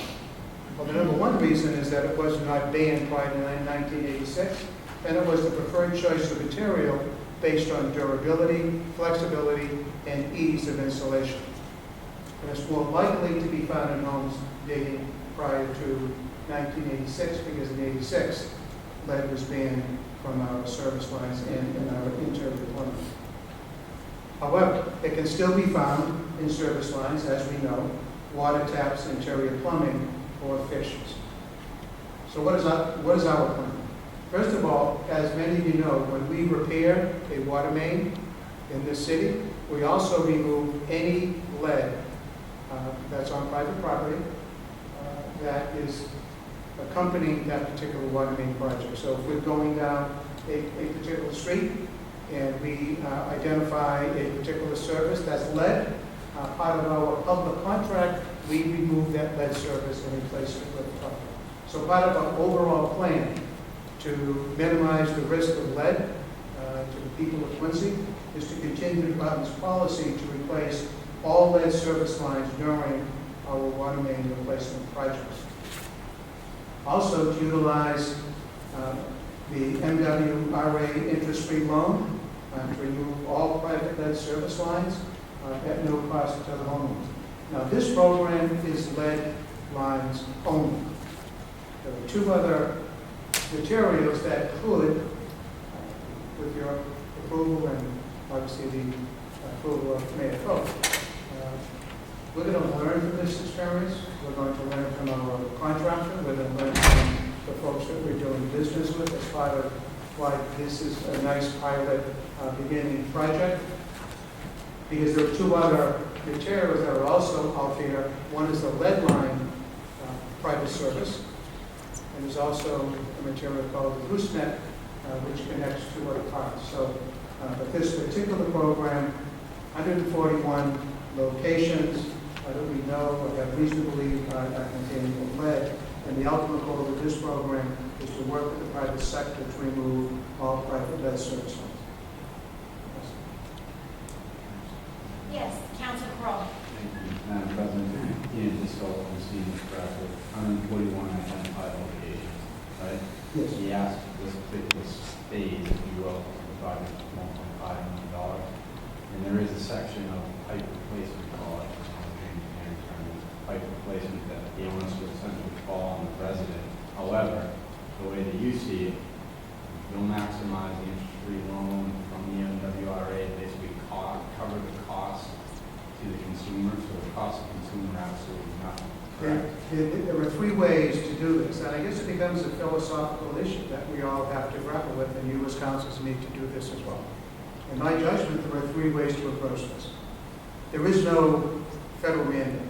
There is no state mandate to do this. So one way is the city just sends these folks a letter. This line is owned by you. You need to maintain it. You need to hire a plumber. You need to get it fixed. And here are the health effects of it. And whether they fix it, replace it, repair it, we still have lead within our system. The other program that only one other community is utilizing is that we have a program where there's a cost sharing between the municipality and the homeowner. So it may be where the municipality may pay $1,000 off of a $7,000 bill or $2,000 off of a $7,000 bill. The approach that Mayor Coe is asking, and this plan is designed around, is to utilize the Mass Water interest-free loan. We believe that this number may have some movement on it, either on the high side or the low side. But so it could be a little bit less than 140. It could be a little bit north of 140. So as we get more information from residents, as we go out, and people become aware of the program, and as we send more folks out to the field to investigate, we may find that there may be a little bit more. And we built in that flexibility here. But the goal of this program is to have as lead-free system as we possibly can. And the only way to guarantee that, or to ensure that, or the better way to ensure that, is to make sure that we cover the cost for the individual, and then obviously that's an incentive for them to properly do this. And the reason I ask the question is I go off the diagram that shows the people come off the street into the home. And, much like yourself, I had a conversation with, I believe, her name was Maria from the MWRA today, so she kind of walked me through those three, I guess, approaches. That's right. So, continue. Sorry to interrupt. I just want some clarity. That's all. And of course, the other plan is to be an outreaching department to educate the public of the ill effects of lead, because if people don't sign a right of entry form, we cannot go onto their property, and we cannot do this, even though that it may be conferring a benefit on the homeowner, of anywhere up to $5,000, $7,000, and $10,000. So without that right of entry form, we can't go onto that property, and we need to educate people about the ill effects of lead. And the other component, I'm sorry, that's Yes. Thank you, Madam President. In relation to, I just want to stop and make sure that the financing that we're talking about is actually we are raised. That's for essentially the capital costs, so to speak, associated with the actual replacement, correct? capital costs and engineering. And then just, right, so if we were to take different things of education or outreach or anything, none of this. The educational board will come out of our budget. You folks Right. voted for additional education funding for that. So, but this is a comprehensive plan that we don't anticipate coming back for more for this particular phase. Do we have, and again, I know this is, I don't know whether this is put in clear or not, but do you have a breakdown in terms of those costs for engineering and capital? I do. It's a little general, a little simplistic. 1.25 for construction and $250,000 for engineering. But that was, I don't think there's a whole lot of scientific data on that, Counselor. I think depending on how many services we find, depending how complicated, we may find services underneath garages, we may find services underneath stone walls. So there are certain matters that are going to require additional funding, resources. But bottom line, at the end of the day, we're not going to spend whatever million on engineering. No, okay. Correct. If you notice, there are no engineers here today. Okay. This is a strictly Department of Public Works presentation. So, as far as I know, only one other community has actually applied to Nashville. So we're in the beginning of an exciting program to move forward. The other component that, as a homeowner, as an attorney, or someone who cares about public notification, up on our website is that map. We believe it's important in the Department of Public Works to publicly notify the public. And we don't want to embarrass anybody, and everyone has received a letter. But these are the properties that may have lead. We've got the address up on our website, because if a young family with a pregnant mother with 1 or 2 small kids under 6 years old, I believe that family has a right to know that the house they're looking at, maybe buying, may have lead. And it adds another 2 or 3 months of mortgage commitment. It's just like a FEMA flood control bill. This is something at the closing, you may find out you have a $7,000 to $10,000 bill. So, yes, it's an important project. Yes, it does have some policy questions that hopefully you'll all wrestle with and vote in favor of this tonight. But I understand that this is a private responsibility that we're looking to assume as government because of the reasons why I've stated, because it's so critically important to remove lead from our system as quickly and as effectively and efficiently as we possibly can, with the end result to educate folks, get the information out there, to encourage people to participate in this particular program. If this works, we will be the only community in Massachusetts to have a lead-free system. So, what? All set? Council Plan? All set? Oh, yeah, I am thinking of this. Yeah, I thought it ended in about 5 minutes.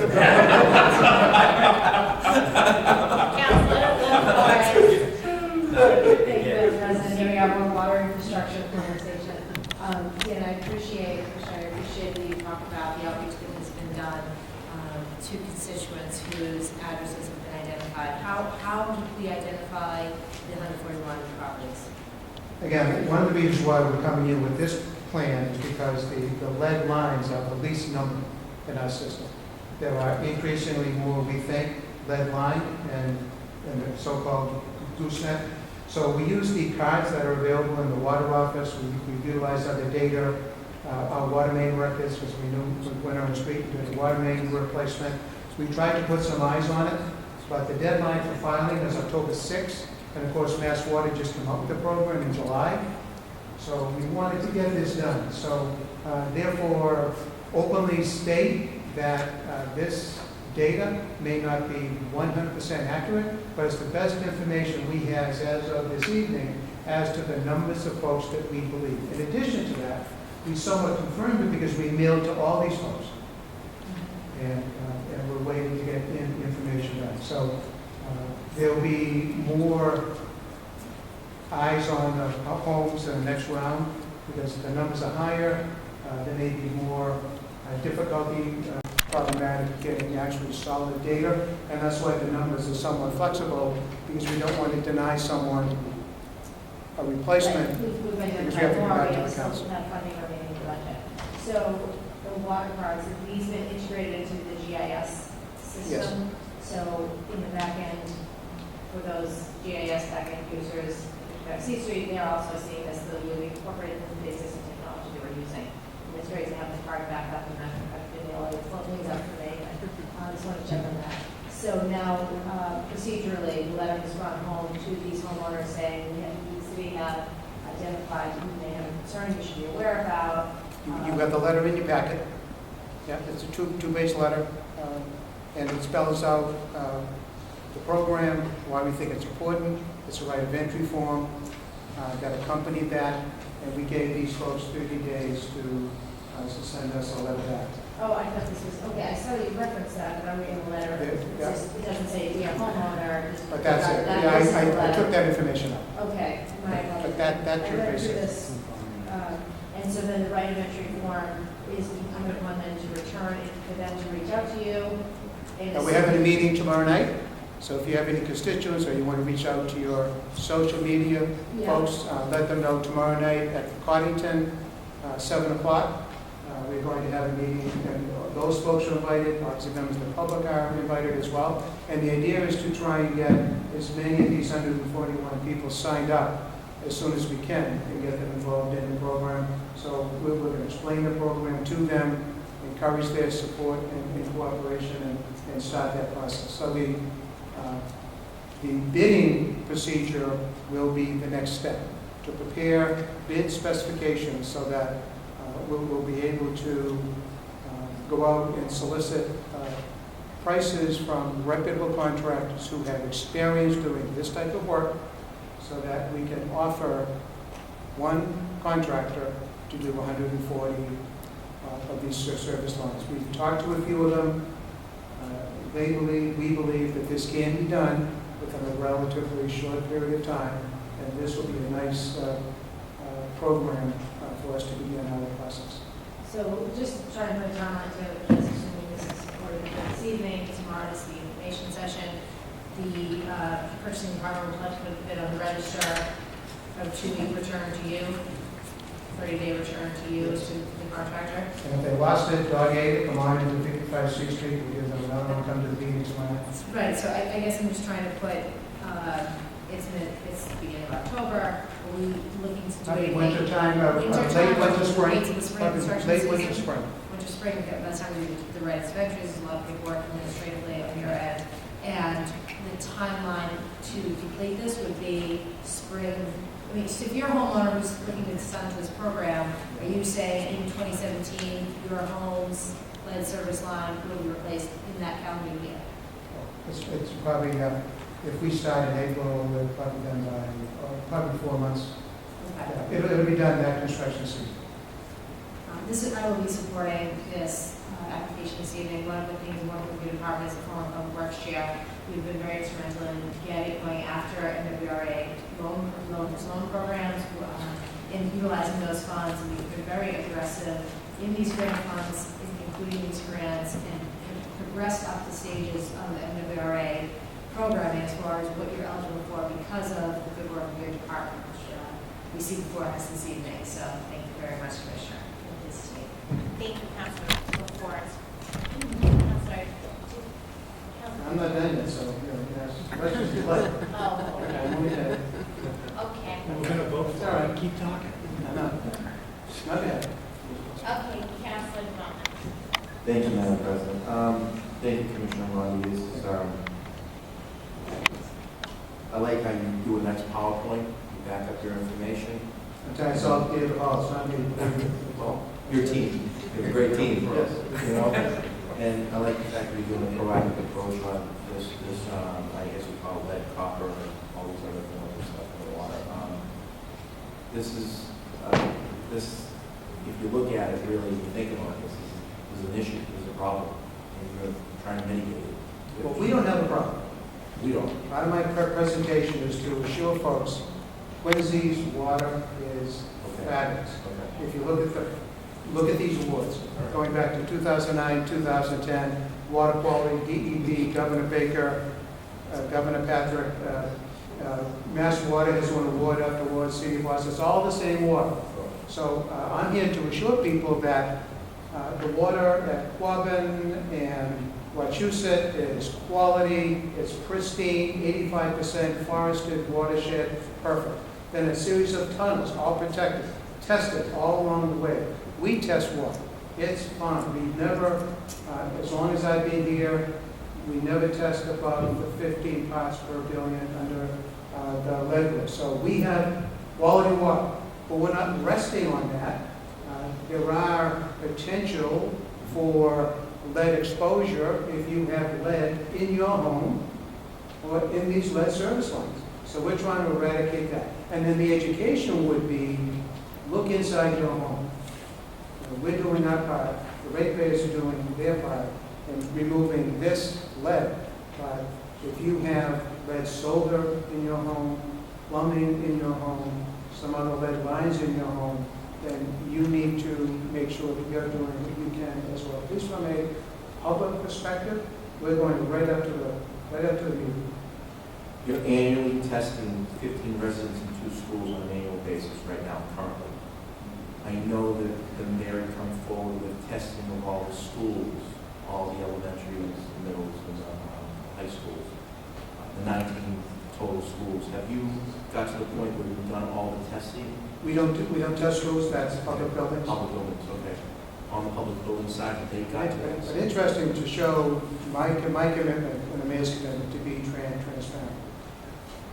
The list that we had for testing was a solid list, but we altered that list this year. We have 15 sites that are total lead sites. And in addition to that, we identified 5 other alternative sites. So we actually tested 19 locations this particular year.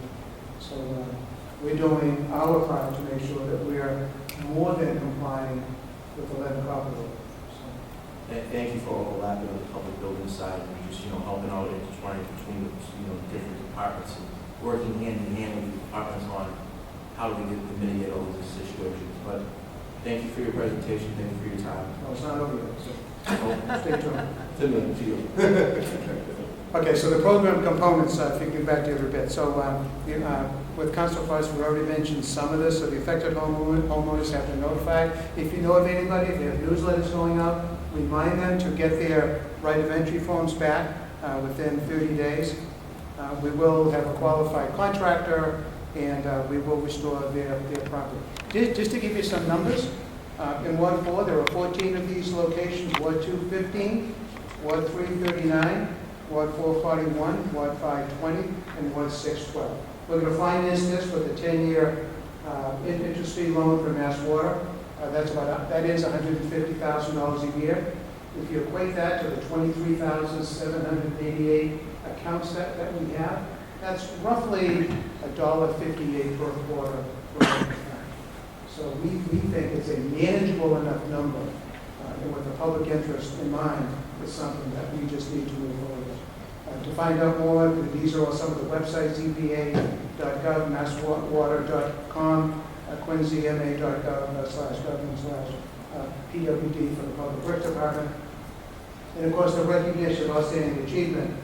Much of the credit goes to Peter and the men and women of the Water Department. I think since 2009, and it's just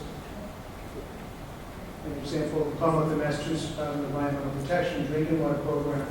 2016, presented to the Quincy Water Department, signed by Yvette DePisa, Program Director, Mass DEP Drinking Water Program. So these are the kinds of things that we're doing at the department. So this by no means is a recognition that water is not quality.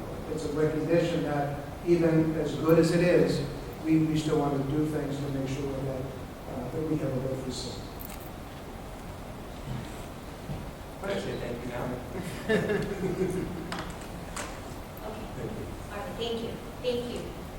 Councilor King. Thank you, Madam President.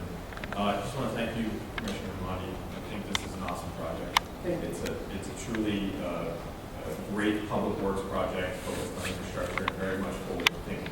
You're taking a look at what we have and seeking to improve it so we don't fall into any disarray going forward. I think that everyone here will recognize that in the advent of such events as in Flint, Michigan, we are obviously fortunate to be in a place where we can invest dollars that we have and that we have available into the infrastructure of the city so that it can be safe and we can protect our drinking water supply, which is fundamental to life, as you pointed out in your presentation. I mean, to me, it can't be 0% interest rate on a 10-year loan.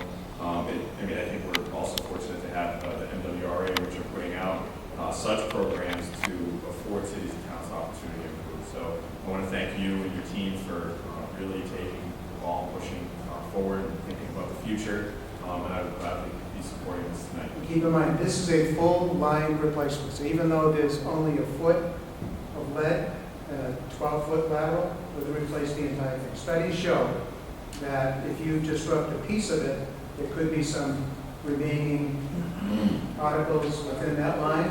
So a gooseneck may be 6 inches long, a foot long, and a 12, 13, 14-foot lateral. We will replace the entire line to make sure that it's lead-free. One of the reasons why we replace lead when we do a water main, because the constant construction, pounding, that movement could,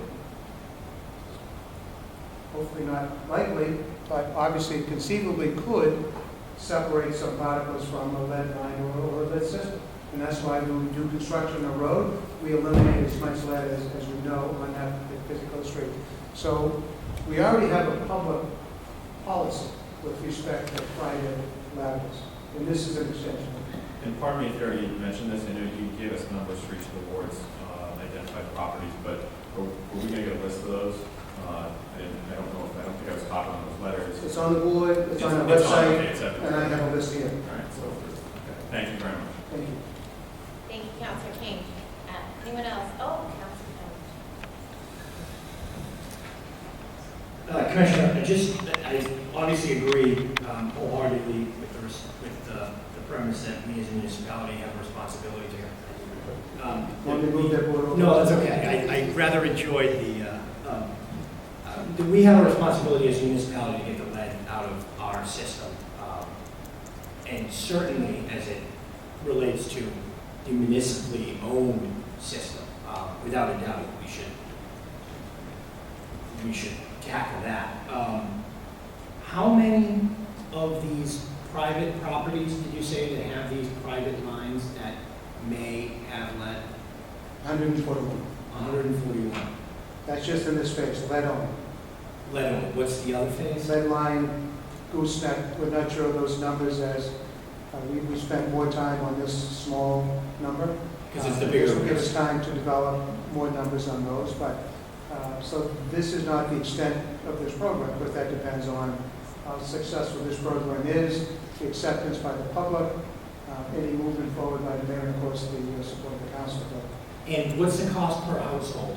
It depends. Every location could be different. We're getting estimates of $7,000 to $10,000. 7,000 to 10,000. And so explain to me the finances of this. The MWRA is offering an interest-free loan with a 10-year amortization. Well, we just paid back $150,000 a year. Well, So most of what I don't understand is why isn't the MWRA offering a interest-free loan directly to the homeowners? I'm uncertain as to why we're spreading the cost over the other 23,000 hookups to pay for You'll have the to ask 141. Fedlasky that, but I assume it's because they recognize, like some folks around as well recognize, that the presence of lead in a public system threatens the public health. And as for you balance the risk and the reward and the cost of what you have. And I think those officials, and I tend to agree with them, that's why I'm a part of this program, that it's time to eradicate lead, do the best we can to eradicate lead in our system. Drinking water. So is there a threat to the entire system from the private lines? Or is there just a threat to the households that are hooked up on the private lines that have lead in? If there's a lateral that has lead, they're more exposed to lead. Right, so is that, when you say it's a public health issue, which I agree, certainly for the households, the part that I need to get over is that we're going to spread the cost to fix essentially private property over all the ratepayers in the entire city when it's 141 property owners. Now, my home, I haven't looked, Councilor Forrest looked up for me. Did you get a letter not from on the list. Did you get a letter from But I would, I didn't, but I would think that, you know, I have a 3-year-old at home. I would find a contractor tomorrow, and, you know, if I couldn't afford it, I would try and find, you know, some way to finance that, because that would be of tantamount importance to me.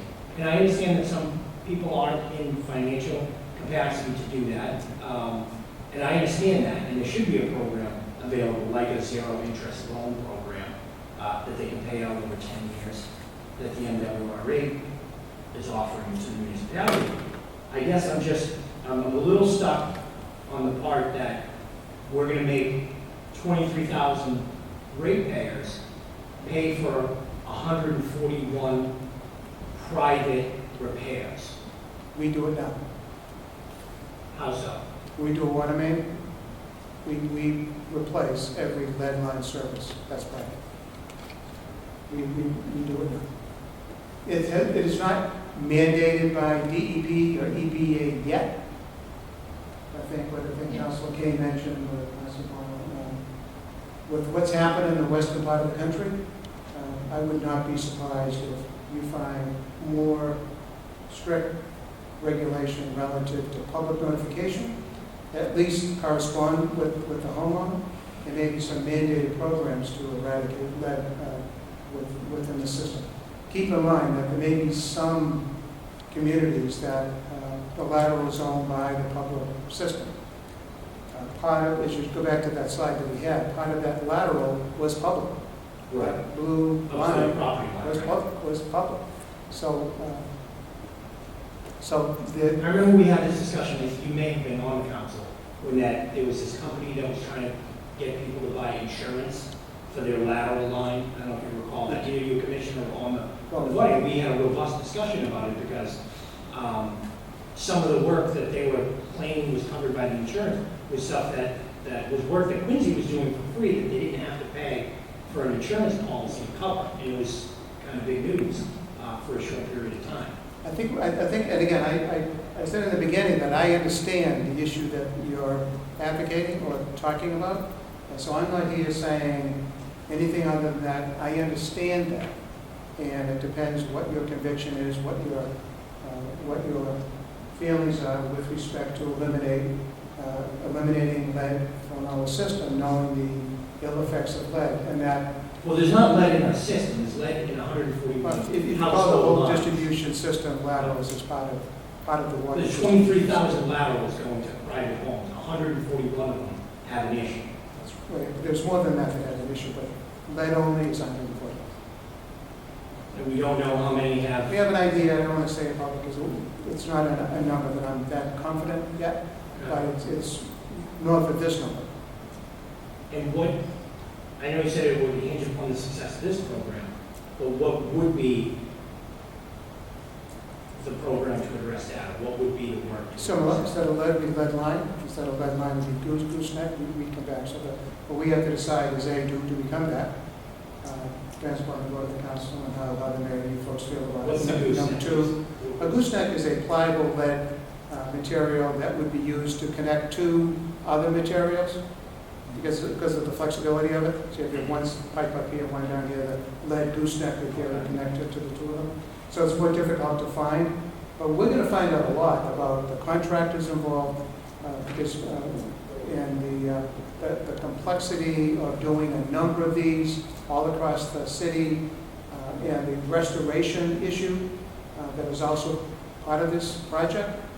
We don't want to leave the yard and just repair without the grass being restored, without trenches being restored, sidewalks need to be restored. So there's a lot of components of this, and we want to do this program, wrap it up, complete it, analyze it, and then maybe come back in phase two. When you say sidewalks, sidewalks would need to be prepared under this. Probably the gas stops are probably on the sidewalk. There'll need to be some sidewalk digging and repair. And that would be covered by this interest-free loan, or that would be additional work for DPW? It's covered under that. It'll be part of the contract with the contract. There'll be an item for the excavation and repair of that particular section of sidewalk. Is this something that the MWRA currently offers to homeowners, these private homeowners who have this lead line service? I don't believe they offer it individually to a homeowner. I think that this is offered to the municipalities within the district. And the article that I read about Mass Water, they justified spreading out the cost to all of their communities because of the public health issue. So that would be obviously on the ground here in Quincy, that would be the same analysis. And at least on this particular phase, the amount of money that it takes to eradicate this is minimal when compared to the horrific effects of that if it exists within our. Sure, no, you go with that, and I understand that's the driving force, is that, these 141 private homes have a real public health crisis, potentially. It's not a crisis, there's potential for exposure, properly treated, no excavation, a lead line, in all likelihood is safe. If there's not corrosive treatment by the authority, if there's a lot of construction on the road, if there's repairs to the particular lateral and the section, all those things will disrupt that natural, smooth flowing water, non-corrosive nature. So even if you have lead, and because we test lead sites, and they're fine. So by all means, this is not a crisis mode. We have to do this. This is. Well, if I lived in one of those houses, I would disagree. This is a proactive. I would consider that a crisis. If you told me, Brian, you have a lead service line, I would do everything in my power. Right. So for me, I perhaps too liberally use the word crisis, but if I live in one of those homes, I'm very concerned about this. And we have a lot of, I think since maybe for the past 2 or 3 years, at least since that issue came up in Michigan, I've had a number of seniors that are coming in. Former counselors have called me about some of their constituents that now they have lead in their home. What can we do? Do you have a program? Can't afford to do that sort of thing. So there's a need, not only health-wise, there's a need economic benefit-wise to a segment of the population that can't afford it. So what this program does. And that was actually about the financial, because clearly folks who can't afford to fix this, there should be a program. We should certainly, as a municipality, I have no problem with backing a program like this. It's, to a house that can't afford it. Well, I'm not 100% sold that every ratepayer should be paying for someone who can't afford it, because that's present to people who can't afford it. So I know it's a relatively small amount. It's essentially $60, but this council in the spring spent 30 hours combing over a fiscal budget to save the taxpayer $30. So if you don't have kids, we're very proud of ourselves. If you don't have children, you don't want to pay for the public school system. Same thing. It's a public benefit, it makes the city better, it makes the city stronger, it makes our housing component stronger.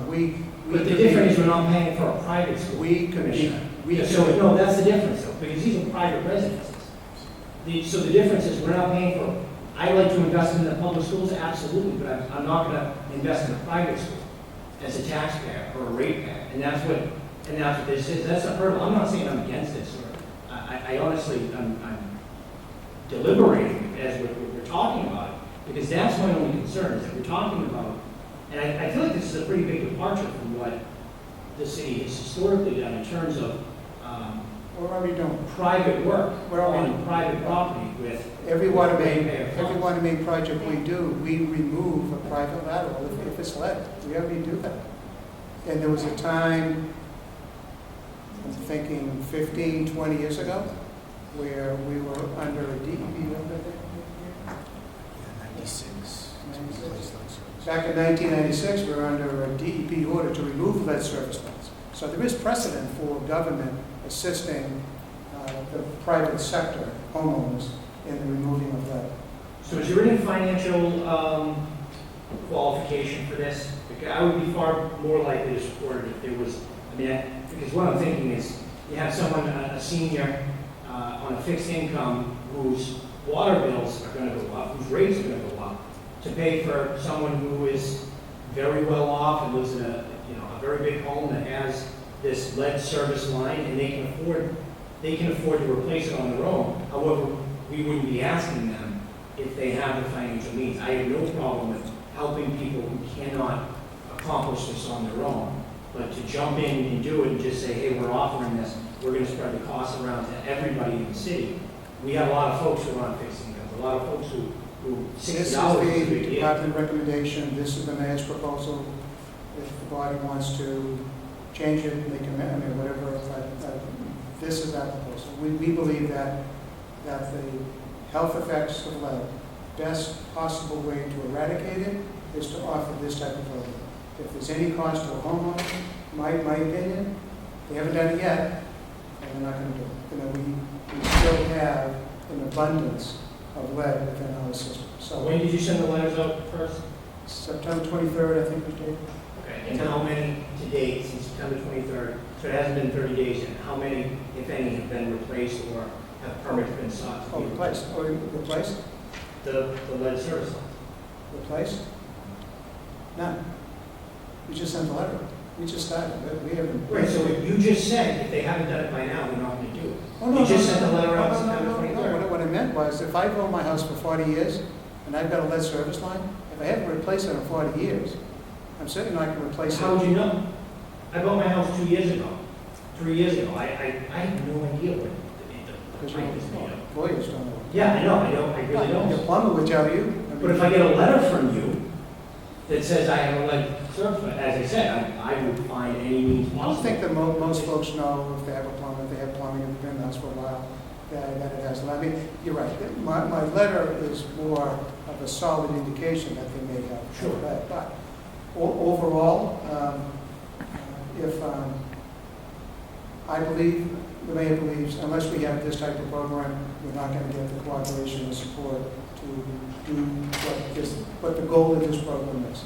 But I fully thank you for bringing understand. this forward. I understand the philosophical part. You just have to do whatever you want to do. And that's up to you. I would can't tell you. prefer this to have some sort of income limitations, to be available to folks, and I don't know what the most appropriate income cap is, but if folks can afford to pay for this themselves and have this service replaced, then I don't know why we should spread the cost to 23,000 other payers to pay for them. It should be available to folks who need it, who otherwise wouldn't be replacing the lead service line. I think if you have the financial means to do this, you get a letter from the commissioner that says you have a lead line. I think if you have the financial means to do it, you're going to do it. And then maybe at some point we talk about, okay, there's 3 holdouts, who don't meet financial qualifications here. What do we do there? You're saying the city's already replacing them, but that's my concern, is that folks who have the means to do this on their own, why we would make other people pay for it when those people may be in a far more disadvantaged financial position. And I get that you spread it out over, nearly 24,000 accounts, $60 each, but some people that's, we're already pushing the limit on what they can afford. So I appreciate it. So no other community's doing this, right? So, I believe one other community has applied. okay. Is there anything relative to financial qualifications or with the It's up to the MDO? community. As far as I know, it's up to the individual communities to craft their own program. So this, with the support of this council, this will be the city's program. Without any financial qualifications? That's not before you. Well, the implementation would be up to the This is the executive. plan. The plan is to notify folks, sign a right of entry. We will place it at no cost to the homeowner. We will go off the bid for a contractor. We will select a contractor who's knowledgeable in the area. We will move on to the next house. That's basically the plan. Okay. But as I said, I commend you for doing this. I think we're certainly heading in the right direction here. I commend the mayor for bringing it forward as well. I'm not 100% sold that 24,000 ratepayers should be paying for 141 residents, some of which I presume can afford to do this themselves. I would like to see a financial qualification portion of this. I'm not going to hold this up on that. I mean, if we're voting on this tonight, I don't know if we are. I don't know if it's going to committee or what. I would like to see whether or not that's something, and have that explored, whether or not that's something that we could put in place. And then if it doesn't work, we can always change the financial qualification portion of it afterwards. That's my preference. But again, thank you very much, Commissioner. I appreciate it. I will say that there are a number of Asian surnames on that list. The letter that we sent out was the letter that you folks have. We're going to wait a period of time, so that 30 days is somewhat flexible. We'll probably have a translated letter that will go out to those names that we believe would be more amenable to that language. So hoping to make contact with those folks. And as we get closer to when we feel we need to have accurate numbers, we'll start knocking on the doors of some of these folks and talking to them. But if they have any, I have a list of those folks, if like it, I can give you that list tonight and work on the website. Encourage those people to come to the meeting tomorrow and bring their right in. Thank you. Councilman? Thank you, Madam President. I just want to make a few points here. First off, I want to tell you how much I appreciate your concept of promoting this, pushing this, particularly as a public good. And I think the analogy you drew with education is a perfect one, because it's a very dangerous thing that's happened in our political culture today. It's kind of a privatization, individualization of taxes and resources. And oftentimes I've heard from someone who had another generation put their children through school, why should I support the school if I don't have anybody in the school? And I think that that's a very important value to stand for today, because quite honestly, it's under attack constantly. But as far as the larger picture, I'm also trying to picture myself, and I make, thank God, I make a fairly decent living in my life. And I know because I already dished out $35,000 to de-lead my home at one point.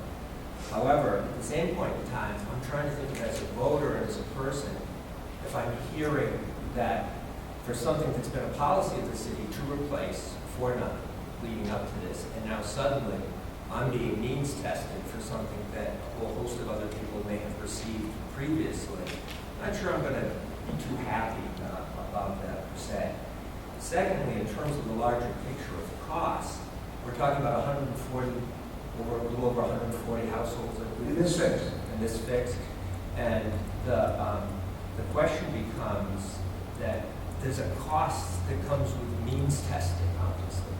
That in trying to do that, you add a whole level of cost that's an overlay now over onto that, then somewhere on the public side that has to be picked up. So of course, that will be articulated in our new, Commissioner of Fiscal Oversight or whatever, it could be potentially for these particular matters. So, and again, it is no small matter, quite honestly. And, I I know Councilor Kane is familiar with social innovation financing, and one of the pioneers in this who went in his statement that there's no public good that can't be met through creative financing. And quite honestly, the interest-free loan is really all I need to hear in relation to this. And again, as a homeowner, if I were sitting there being offered the same thing, how quick would I be to utilize that in some particular way? And finally, the costs to our healthcare system, the costs to our educational system, the costs that are associated with all of the negative impacts of lead are such that I think this is actually fantastic. And I'd be happy, I don't want to supersede our chairman of finance, because actually I had to leave early the last meeting, and I don't think this ever got referred to Public Works. But I'd certainly be happy to move this forward. It can also give them the time for this bigger phase. I think October 6th. I want to make one point is, the moment the MWRA had promoted this particular piece, when we put this out, you were on it and explored it. If you remember, there was even a discussion of this body asking you to explore this in some way. You've done it, and I'd be happy to support it and make a motion that pass this evening, Mr. Chairman. Again, I don't want to. Okay, motion by Councilor Penn. Okay,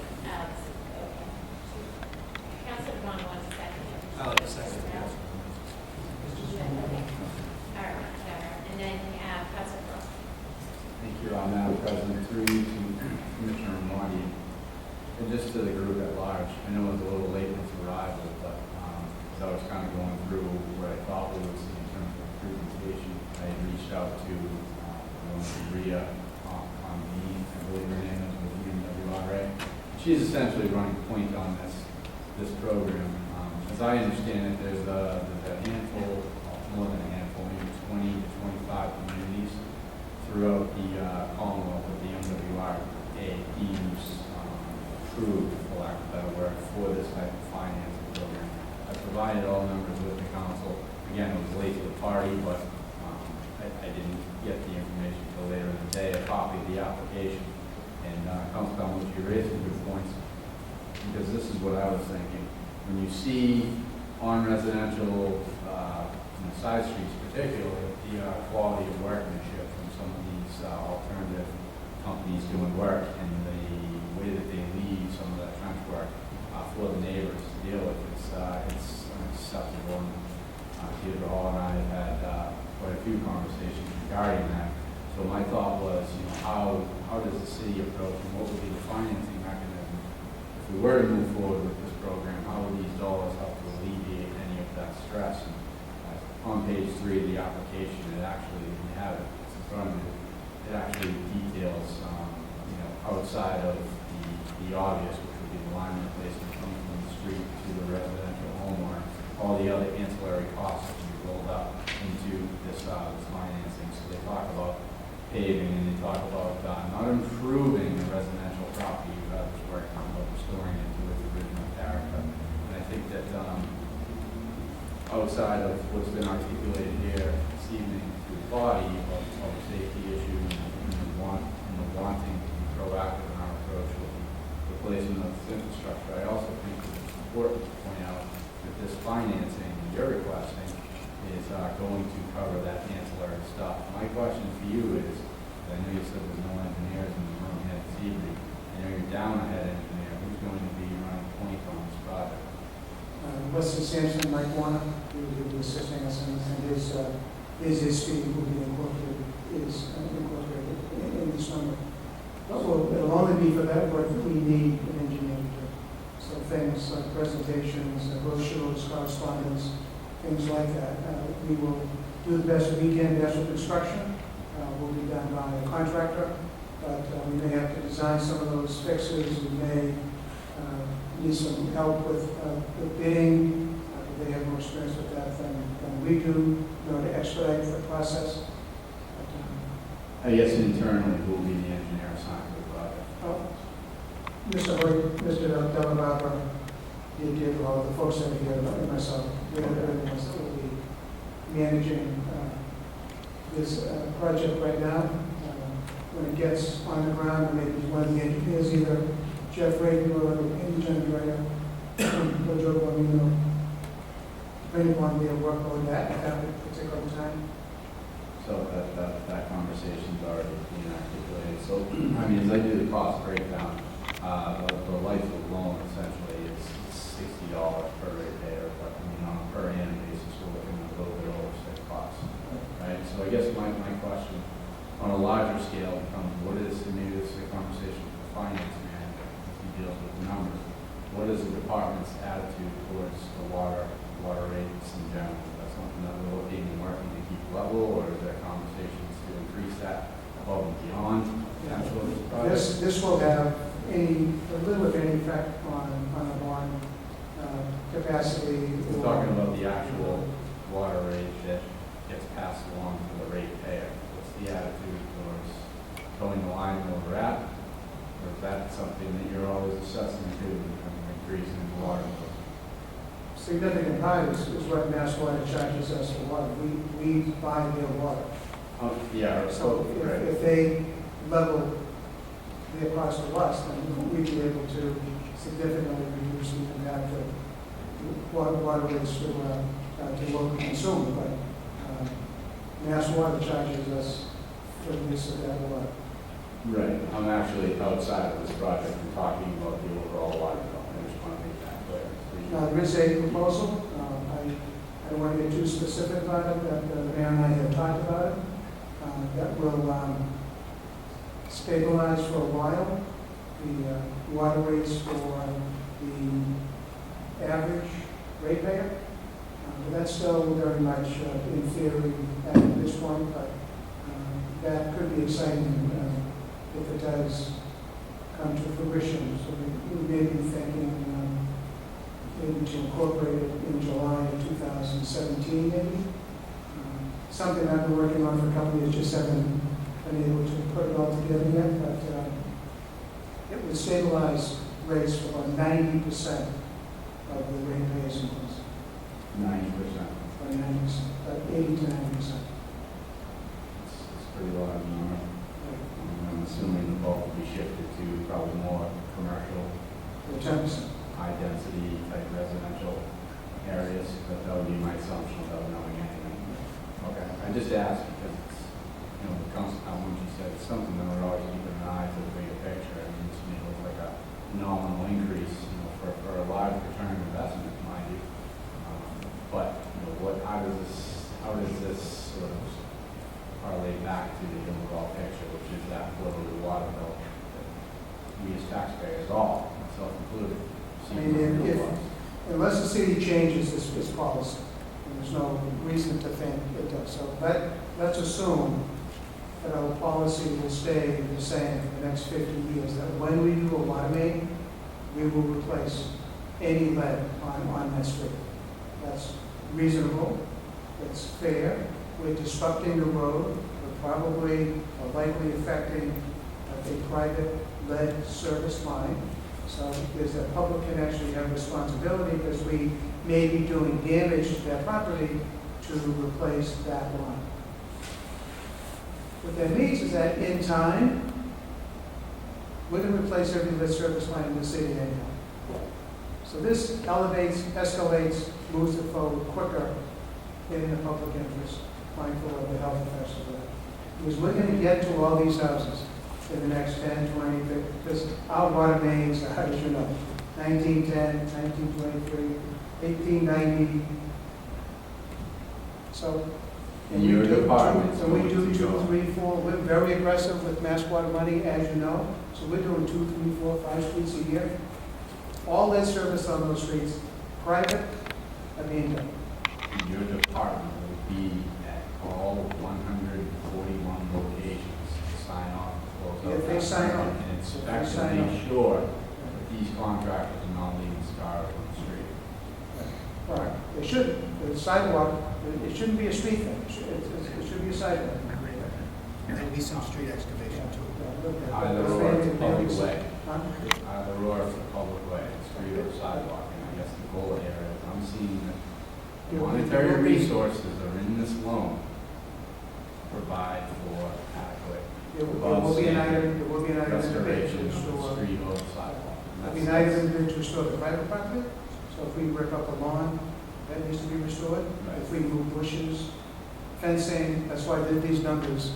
You can't actually put a number, a definite number, because there are these 141 homes, there could be some structures, obstacles, fencing, that could make the number go north or south, but we would have an obligation to restore the private property as well as restore the public. And if it's, it's my job to make sure these things. Where do you plan on, if you're given the opportunity to respond, where does the program roll out? Where does it start? Do you go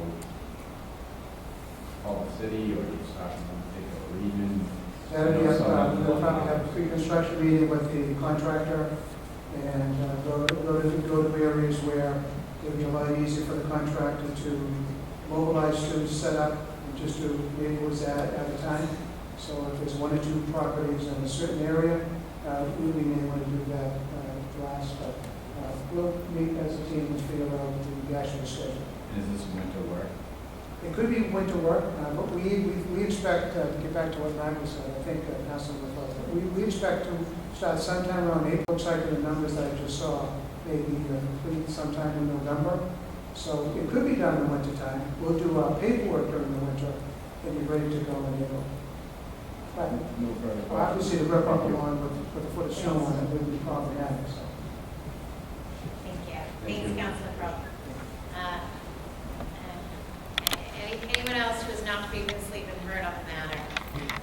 Anyone else? 2 seconds. Anyone else? Okay, all right, fine. Go ahead, Councilor Calhoun. Commissioner, it says from the NWRA, the paperwork you gave us tonight, in the local assistance program, it says the secondary measure community lead service line replacement program should include replacement of lead gooseneck connections, which is what you were talking about before. And you said you weren't confident in the number. How are you determining where the lead goosenecks are? Same thing, using cards.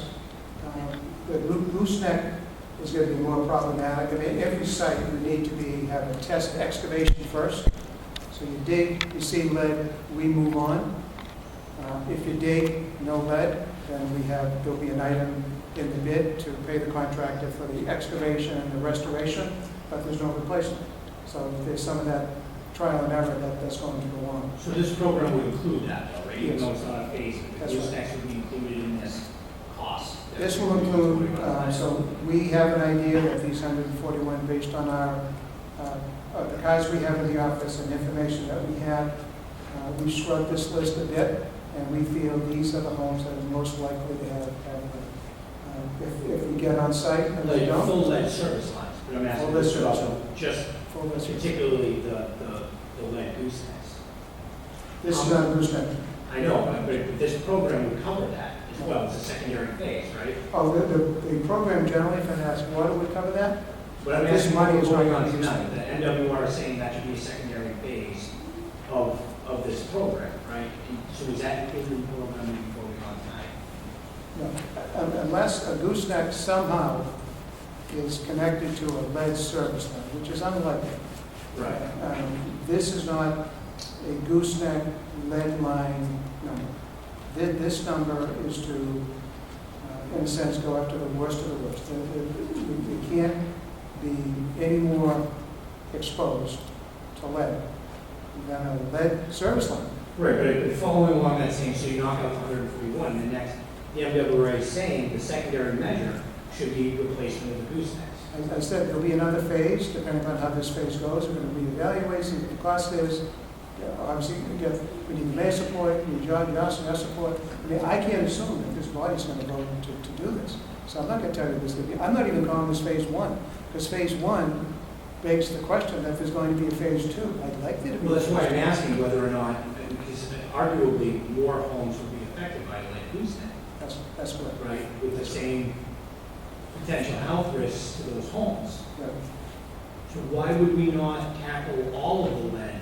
There's too much for us to do at one time. We would, hopefully. That's what the MWRA is recommending. Well, that's fine. You know, they have a lot more people than we do. And they're not doing the work. They're asking us to do the work. They just have the money. So I know what they're saying. They're saying, do everything all at once, but that's, for us, We've never done this before. It's not practical. We need to learn from this phase of the project. But how do we know that if you said you don't even know the full number of lead goosenecks out there? That's why I'm not before you with that. I don't know why you want to talk about a program that's not here. I'm just going to, you gave us this document from the MWRA, and it says, as a secondary measure, we I don't should think I talk gave about it that. I don't think I goosenecks. gave it that document. I didn't make it up. Somebody gave it to us? I did. Okay. That's right. Oh, thank you, appreciate it. But so it says in the program that you should be addressing the goosenecks, and you raised. I'm not saying we're not going to address the goosenecks. We're just not going to address them tonight. So those properties we're going to continue to have the lead. We're only going to address 141 at this point. And when will you have a number for the goosenecks? The lead goose, the property owners, when will we know If all goes well, so if this program is supported by the council, all goes well, as we complete the So if we don't vote on this tonight, you're not going to tell people that they have lead goosenecks?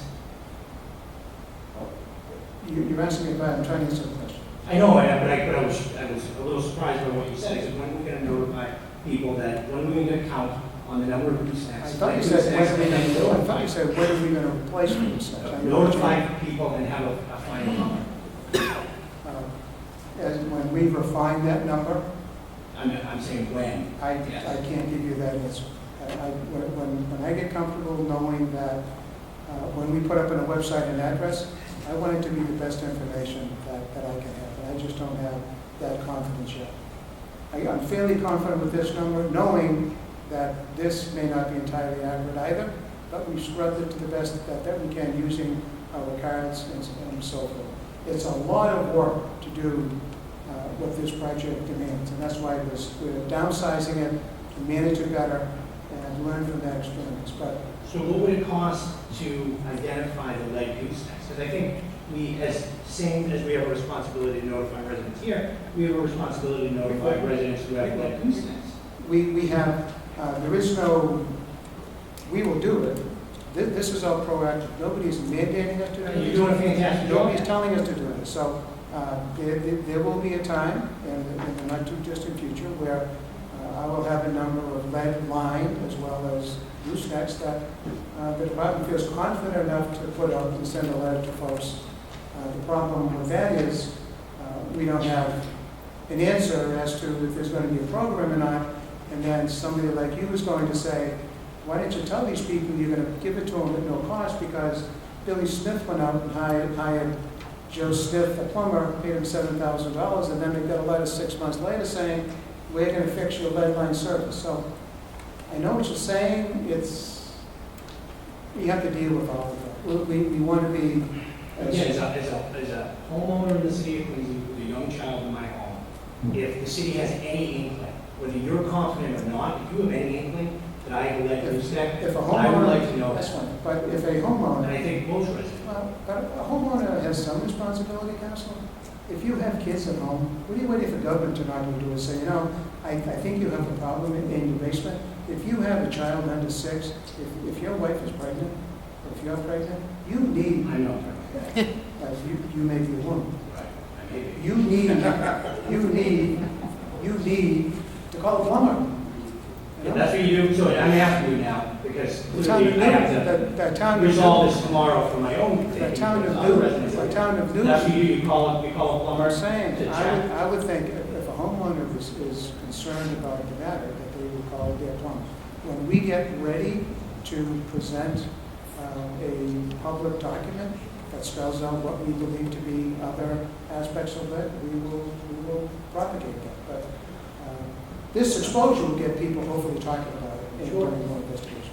And I appreciate it, again, I commend you and the mayor for bringing us forward, I really do. I look forward to continuing this discussion, because in any event, I imagine you're going to look more into the lead goosenecks and There's the notification process, and, keep up the good work that you're doing. Yeah, that's all I have, thank you very much. Thank you. So, there's a motion passed by Councilor Finn, seconded by Councilor Devon. On the motion, Madam Clerk, if you'll call the roll. Counselor Payne. Yes. Counselor Crowe. Yes. Counselor Dwight. Yes. Counselor Payne. Yes. Counselor Harris. Yes. Counselor LaFarge. Yes. Councilor Yang. Yes. Councilor Calhoun. No. President Hughes. Yes. 8. Thank you, Madam Clerk. Thank you, Mr. Thanks, Chairman. Madam President. Thank you. Thank you, Chairman. Thank you also for bringing the hard copies for your awards. Yeah, we. We're sure we trust Yeah, you. we'll get you flag. Get a banner. We were gonna take a picture. There you go. Yes, Council Crowe. Also coming out of committee is Council Order 2016-202, which is just a follow-up vote. We passed unanimously the other evening. We go to the finance meeting at the, call it now, Legacy Sterling Middle School regarding the prospect of a new Sterling Middle School. And the committee moved positive recommendation. So move approval. Okay, motion to approve by Councilor Crowe, seconded by Councilor Calmucci. Okay. Madam Clerk, please call the roll. Councilor King. Yes. Councilor Crowe. Yes. Councilor Vaughn. Yes. Councilor Finn. Yes. Councilor Harris. Yes. Councilor Forrest. Yes. Councilor Yang. Yes. Councilor Calhoun. Yes. President Hughes. Yes. Madam President.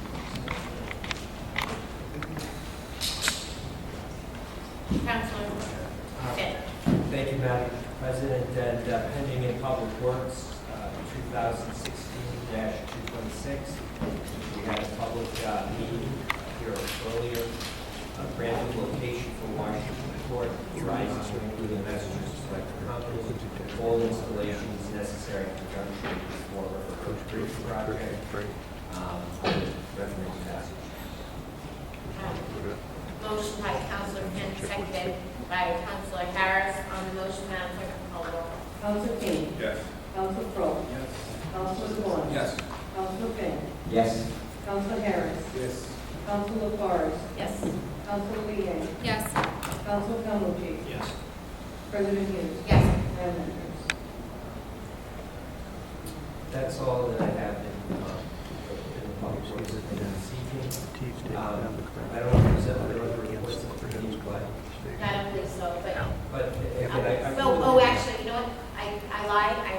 I'm sorry. I misspoke. I didn't lie. No, I misspoke. That's a very important committee, so. Yes. I'll come back later. Okay, thank you. Thank you. From the ordinance. Go ahead. Thank you. From the ordinance committee, we've got a long line up here. It's been quite the summer cleanup with this. Here we go. Council Order 26-212 in Ward 1 to add no parking on the south side of Squanah Road, Glacier Drive, 50 feet east of Glacier Drive, and with possible recommendation. Recommendation by Councilor Forrest, seconded by Councilor Harris. On the motion, Madam Clerk. Councilor King. Yes. Councilor Crowe. Councilor Vaughn. Yes. Councilor Finn. Councilor Harris. Yes. Councilor Forrest. Yes. Councilor Yang. Yes. Councilor Calhoun. Yes. President Hughes. Yes. Also in Ward 1, Council Order 2016-213 to add handicap parking at 55 Shevin Street. I move positive recommendation. Positive recommendation by Councilor Forrest, seconded by Councilor Harris. On the motion. Councilor King. Yes. Councilor Crowe. Councilor Vaughn. Yes. Councilor Finn. Councilor Harris. Yes. Councilor Forrest. Yes. Councilor Yang. Yes. Councilor Calhoun. Yes. President Hughes. Yes. Lastly, in Ward 1, Council Order 2016-214 to add no parking on the north side of Eden Street, 50 feet west of Hancock Street to Adams Street. I move positive recommendation. Motion by Councilor Forrest, seconded by Councilor Harris. On the motion, Madam Clerk. Councilor King. Yes. Councilor Crowe. Yes. Councilor Vaughn. Yes. Councilor Finn. Yes. Councilor Harris. Yes. Councilor Forrest. Yes. Councilor Yang. Yes. Councilor Calhoun. Yes. President Hughes. Yes. In Ward 2, Council Order 2016-215 to add handicap parking at 18 Silver Street. I move positive recommendation. Councilor Forrest made the motion. Councilor Harris seconded the motion. Madam Clerk, call the roll. Councilor King. Yes. Councilor Crowe. Councilor Vaughn. Yes. Councilor Finn. Yes. Councilor Harris. Yes. Councilor Forrest. Yes. Councilor Yang. Yes. Councilor Calhoun. Yes. President Hughes. Yes. Eight members. Also in Ward 2, Council Order 2016-216 to add a no right turn on red on Franklin Street northbound intersecting with Bradford Street. I move a positive recommendation. Motion by Councilor LaFors, seconded by Councilor Harrison. Motion, Madam Clerk, please call the roll. Council King. Yes. Council Crowe. Council DeBona. Yes. Council Finn. Yes. Council Harris. Yes. Council LaFars. Yes. Council Leeang. Yes. Council Calhoun. Yes. President Hughes. Yes. In Ward 4, Council Order 2016-217 add handicap parking at 94 Goddard Street. I move a positive recommendation. Motion made by Councilor LaFors, seconded by Councilor Harrison. Madam Clerk. Council King. Yes. Council Crowe. Council DeBona. Yes. Council Finn. Yes. Council Harris. Yes. Council LaFars. Yes. Council Leeang. Yes. Council Calhoun. Yes. President Hughes. Yes. Also in Ward 4, Council Order 2016-218 add handicap parking at 11 Robert Street. I move a positive recommendation. Motion by Councilor LaFors, seconded by Councilor Finn. On the motion, Madam Clerk, call the roll. Council King. Yes. Council Crowe. Council DeBona. Yes. Council Finn. Yes. Council Harris. Yes. Council LaFars. Yes. Council Leeang. Yes. Council Calhoun. Yes. President Hughes. Yes. 8 members. Also in Ward 4, Council Order 2016-219 to remove the do not enter on Reardon Street westbound from 7 a.m. to 9 a.m. Monday through Friday. I move a positive recommendation. Motion by Councilor LaFors, seconded by Councilor Harris. On the motion, Madam Clerk. On the motion? Yes. Councilor Calhoun. I'm not going to vote in favor of this. I ask that Okay. we just hold this one. I don't, Okay. it didn't cross my desk. I'm not aware of why we would do that. Okay. We'll Keep it in keep that in committee. committee. Next up, in Ward 5, Council Order 2016-220 to add handicap parking at 53 Payne Street. I move a positive recommendation. Motion by Councilor LaFors, seconded by Councilor Harris. Madam Clerk. Council King. Yes. Council Crowe. Yes. Council DeBona. Yes. Council Finn. Yes. Council Harris. Yes. Council LaFars. Yes. Council Leeang. Yes. Council Calhoun. Yes. President Hughes. Yes. Also in Ward 5, Council Order 2016-221 to remove handicap parking at 8 Roslyn Ave. I move a positive recommendation. Motion by Councilor LaFors, seconded by Councilor Harris. Madam Clerk. Council King. Yes. Council Crowe. Council DeBona. Yes. Council Finn. Yes. Council Harris. Yes. Council LaFars. Yes. Council Leeang. Yes. Council Calhoun. Yes. President Hughes. Yes. Okay, also in Ward 5, Council Order 2016-232 to add handicap parking across from 30 Prout Street. I move a positive recommendation. Motion by Councilor LaFors, seconded by Councilor Harris. On the motion, Madam Clerk. Council King. Yes. Council Crowe. Council DeBona. Yes. Council Finn. Yes. Council Harris. Yes. Council LaFars. Council Leeang. No, yes. Yes. Councilor Calhoun. Yes. President Hughes. Yes. Moving to Ward 6, Council Order 2016-222 to add handicap parking at 3 Ocean Street. I move a positive recommendation. Motion by Councilor LaFors, seconded by Councilor Harris. On the motion, Madam Clerk, call the roll. Council King. Yes. Council Crowe. Council DeBona. Yes. Council Finn. Yes. Council Harris. Yes. Council LaFars. Yes. Council Leeang. Yes. Council Calhoun. Yes. President Hughes. Yes. Staying in Ward 6, Council Order 2016-223 to add stop signs on Park Ave, northbound and southbound, intersecting with Hutchins Ave. I move a positive recommendation. Motion by Councilor LaFors, seconded by Councilor Harris. On the motion, Madam Clerk. Council King. Yes. Council Crowe. Yes. Council DeBona. Yes. Council Finn. Yes. Council Harris. Yes. Council LaFars. Yes. Council Leeang. Yes. Council Calhoun. Yes. President Hughes. Yes. Okay, Council Order 2016-224 to add handicap parking at 297 Billings Street. I move a positive recommendation. Motion by Councilor LaFors, seconded by Councilor Harris. On the motion, Madam Clerk. Council King. Council Crowe. Yes. Council DeBona. Yes. Council Finn. Yes. Council Harris. Yes. Council LaFars. Yes. Council Leeang. Yes. Council Calhoun. Yes. President Hughes. Yes. Final traffic in Ward 6, Council Order 2016-225 to add handicap parking at 39 Marshall Street. I move a positive recommendation. Motion by Councilor LaFors, seconded by Councilor Harris. On the motion, Madam Clerk. Excuse me. Council King. Yes. Council Crowe. Yes. Council DeBona. Yes. Council Finn. Yes. Counselor Garrett. Yes. Counselor LaFarge. Yes. Counselor Liang. Yes. Counselor Bumblebee. Yes. President Hughes. Yes. All right. Are you done? Yes. Councilor Forrest? Yeah. All right, thank you. Thanks very much. Councilor Finn? Thank you, Madam President. Yes. And this is actually related specifically to an item that was within public safety, and I just really want to, at the risk of sounding pedantic here, want to make the point that this city council, we cannot deal with any issue that's not appropriately before us. And the way we know something's appropriately before us is through the calendar.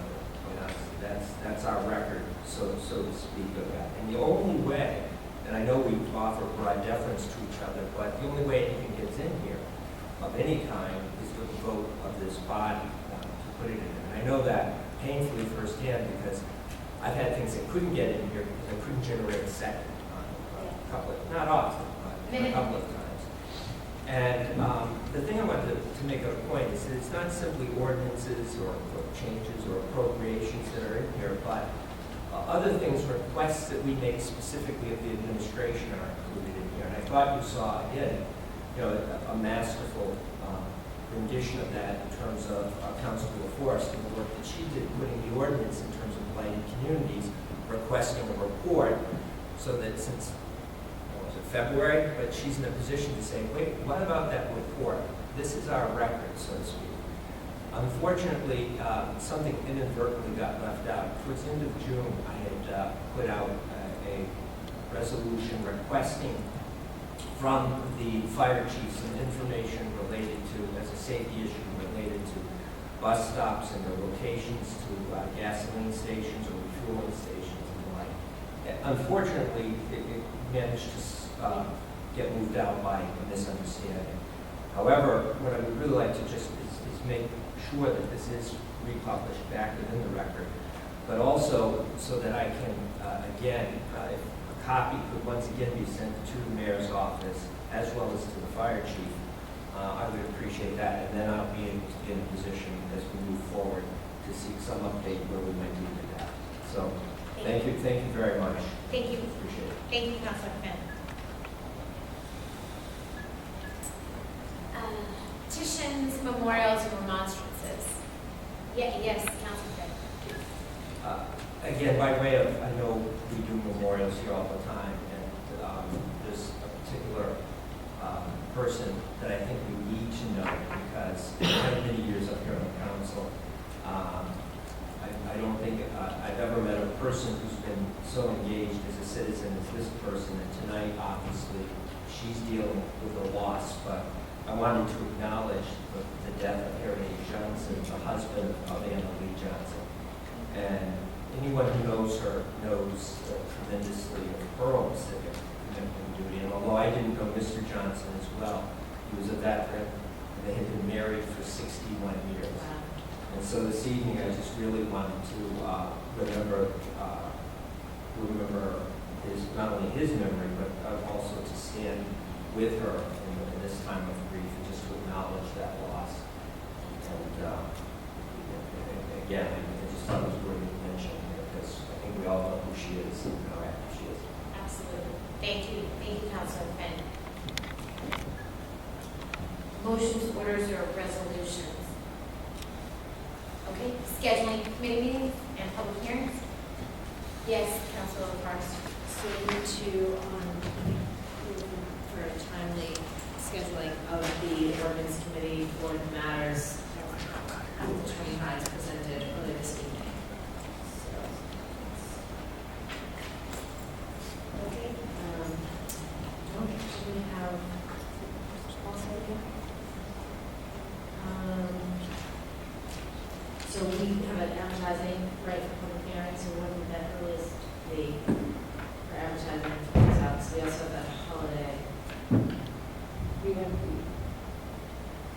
advertise this week, but we have housing for this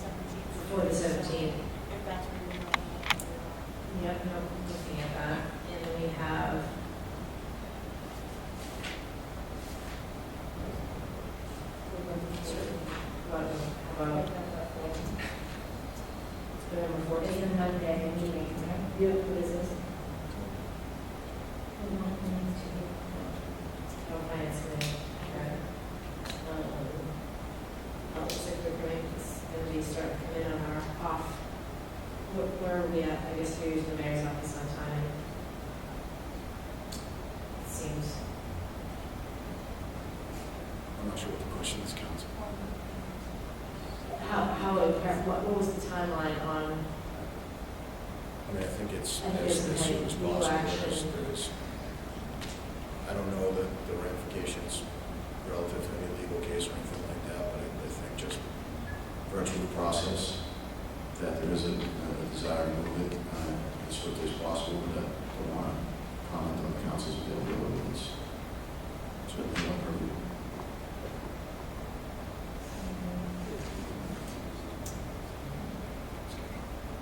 We'll schedule it offline. Okay. We'll do that and see Okay. if we have what looks like we need, see what we're looking at. Council? You want to schedule? Yes, so looking a little bit of ways out, we're gonna revisit the capital improvement plan. I think we were pretty articulate and straightforward with what our ask was in terms of, a 5-year, as best as we can, anticipated, layout pertaining to that project. And look forward to more of a robust discussion. The first meeting will be scheduled for November 14th. And that will be at 6:30, and that's the first meeting post the election. The first meeting in November, period. Yeah, so.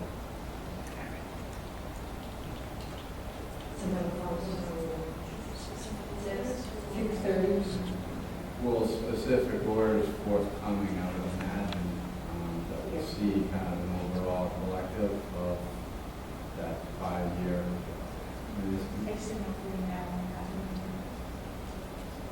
Oh, right, yeah, they'll be on specific orders, but I think what the committee will be interested in seeing is the big picture, and then back into the individual orders.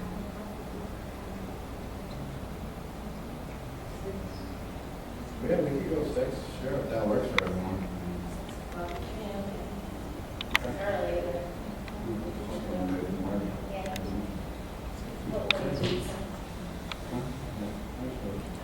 So yeah, 6 o'clock on November 14th.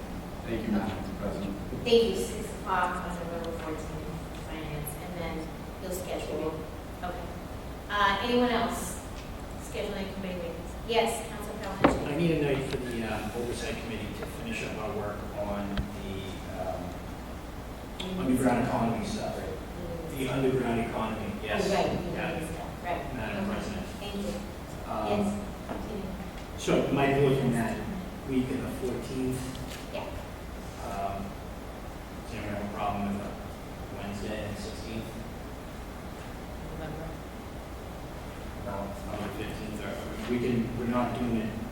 Did you just grab it before the 14th for finance, right? Yes, sir. Yeah.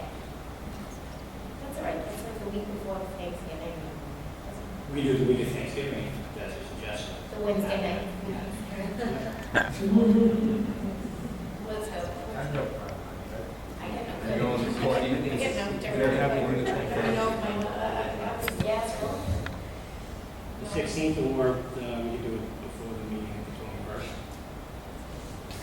The 16th is fine, right? All right, 16th. 16th works for me. Well, I don't know, what time we do meetings? What time do we do meetings? Let's do Yeah, 6:30. 6:30. And if, while we're talking about scheduling and whatnot, as we all, counselors have things we'd like to accomplish individually and collectively, I know the administration has many things that they've been working on and would like to accomplish as well. These would be good times for the administration to let us know when certain things are coming in, like an LDA that'll significantly impact the work of this body, things like that, but whatever that's going to drop. Through you, perhaps through you to Mr. Walker. I think that information is forthcoming soon, then maybe Mr. Walker will tell us. Tomorrow, actually, no. As soon as we The can. council, the three, Madam President, all kidding aside, this body will be informed as soon as those documents are ready, and probably before they're ready, to solicit, have some initial conversations before any presentation is made to this body. I don't have a date certain. Items are still being worked on. I frankly, the Patriot Ledger gets at least 4 stories a week out of things we say we give a date for, and that date doesn't work. So I'm reluctant to give a ballpark, just because I don't want to tie anyone into a specific date or a range of dates at this point. And just leave it at that. Okay. And I know we have SPGA matters that may be coming. That one I could be a little bit, I don't know that that's explicitly an SPGA counselor. There will be some filings with this body through the requirement of the consents needed for air rights at the MBTA station. Again, that timing is being worked out now, and we expect to have that straightened out within a week or so when those submittal dates, when we expect those submittal dates. Okay, I mean, and the only reason why I bring it up, not to put you on the spot to give us dates, but like I said, we individually have things we want to accomplish over the next, several months, and collectively as a council, we have things we want to accomplish. And when their office comes out, it's required a lot of our time. It's helpful when we're planning out the next 2 to 3 months. If we know the thing that's going to take up the majority of that 2 to 3 months' time, with a couple of weeks in advance, rather than we've been hearing about it for a long time. Then it comes in, well, you have to pass it, you only have 2 weeks to pass it. So that's all. If we wanted to schedule 3 nights every week from now until Christmas, I think that would be fine. Thank you, Ms. Moore. Thank you. Anything further to schedule? All right, motion to adjourn. Motion adjourned. All right, all those in favor? That was the executive action. All right, thank you. I'm really at a loss for that. Michael went out. Getting out early.